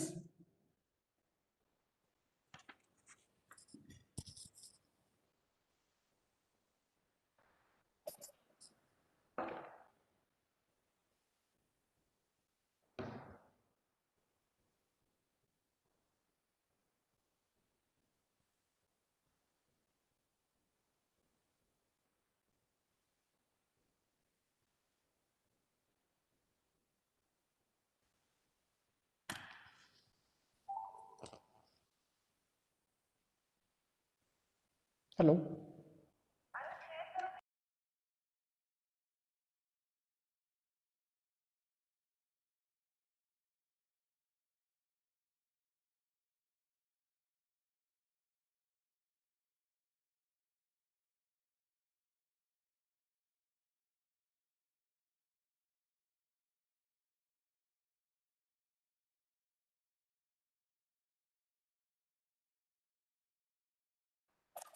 Thank you very much for this wonderful memento. Thank you.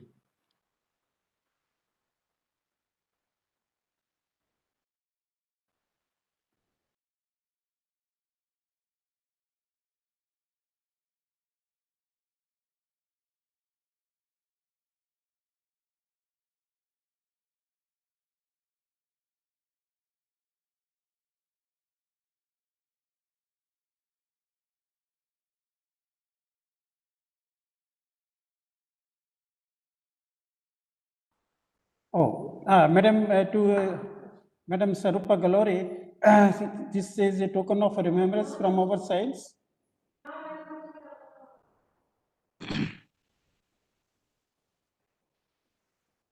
Now, Professor Chirag Patel, a memento from Shankara Institute of Technology for your well-informative talks.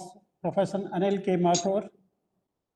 Thank you, Ratiji. Yes, a token of love and respect to you for your presence in these voluntary sessions. Thank you, sir. Thank you. Professor Dhirendra Mathurji, in absentia, because he had some important meeting. In his absentia, we are honoring him with a memento. And Professor Dwivediji, our love and respect to you in form of this memento. Thank you, Ratija. Thank you. And our chairman, Dr. Sant Kumar Chaudhary, a token of respect and love from Shankara Institute of Technology to you, sir, also. So before coming to the last ceremony of these events, now I request Professor Kuti to express his vote of thanks to all the participants, to the dignitaries. Over to Professor Kuti. Good afternoon to all of you. Our chief guest of function, Dr. R.A. Gupta, Vice Chancellor of Rajasthan Technical University, special guest of honor, Srimati Glory Swarupa Madam, Director General MSME Hyderabad, Dr. Chirag Patel, co-founder M&A Sports Village, guest of honors Professor Anil Mathur, Dr. Dhirendra Mathur, who is coordinator of AKP RTU, Dr. A.K. Divedi, who is the coordinator of this program, and then the eminent speakers, Dr. Chirag Patel again, Dr. Pallavi Chowdhury, Dr. R.S. Rati has attended 2 sessions. He said, our HR Shankara Group of Institutions, Ms. Soumya Parikh, Mr. Ashish Anand, who is our alumni, plus our honorable man, Dr. Santosh. I once again wish you all a very good afternoon. I am honored to be invited by our coordinator of this FDP, Ms. Jyoti Purohit. Thank you so much once again. Now, first of all, our honorable Vice Chancellor, Dr. Arya Gupta, he has so much appreciation with the Shankara Group. We are extremely thankful for your advice. Definitely, we'll definitely avail, and we expect the same to continue in near future. Definitely in the future time to come. Dr. Anil Mathur, Dr. Dhirendra Mathur, Dr. Divedi, and all other faculties and professors from RTU, we are thankful for their coordination, for giving us such an opportunity and a wonderful support from them.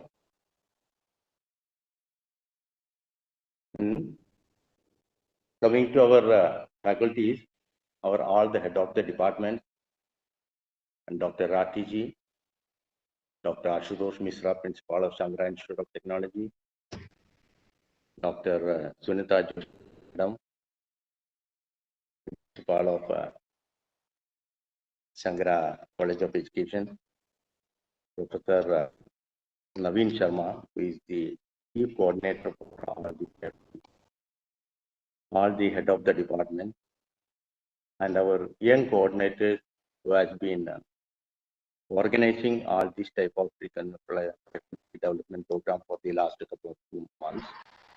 We have a series of FDPs conducted during the last 2 months. For them, it has been all have been done as a completely successful event. And I take this opportunity to thank them also. Now, the media person, that is needless to say, they have given a very good coverage, wonderful coverage of this, all these FDPs, and these are last FDPs going to. At last, Dr. Sankumar Chowdhury, our wonderful chairman, I am to give the thanks to him. He's the everything, is overall, and the whole support, and thanks for his whole support, advice, coordination, and his advice will never be sufficient for us to continue in our next achievement. Thank you all, and all the young coordinators, all the supporters, the participants, then everyone. Thank you all once again. We'll meet on 19th, which is going to be a global hackathon at our campus from 19th and 20th. And as every speaker has told earlier, and, I kindly be available to bless our whole Shankara family. You all invite. Thank you all. Thank you once again. So thanks to one and all for this concluding ceremony. With this formal events of the ceremony, along with the closure of the 3 days program, stands closed. Thank you once again. Thanks to all the participants.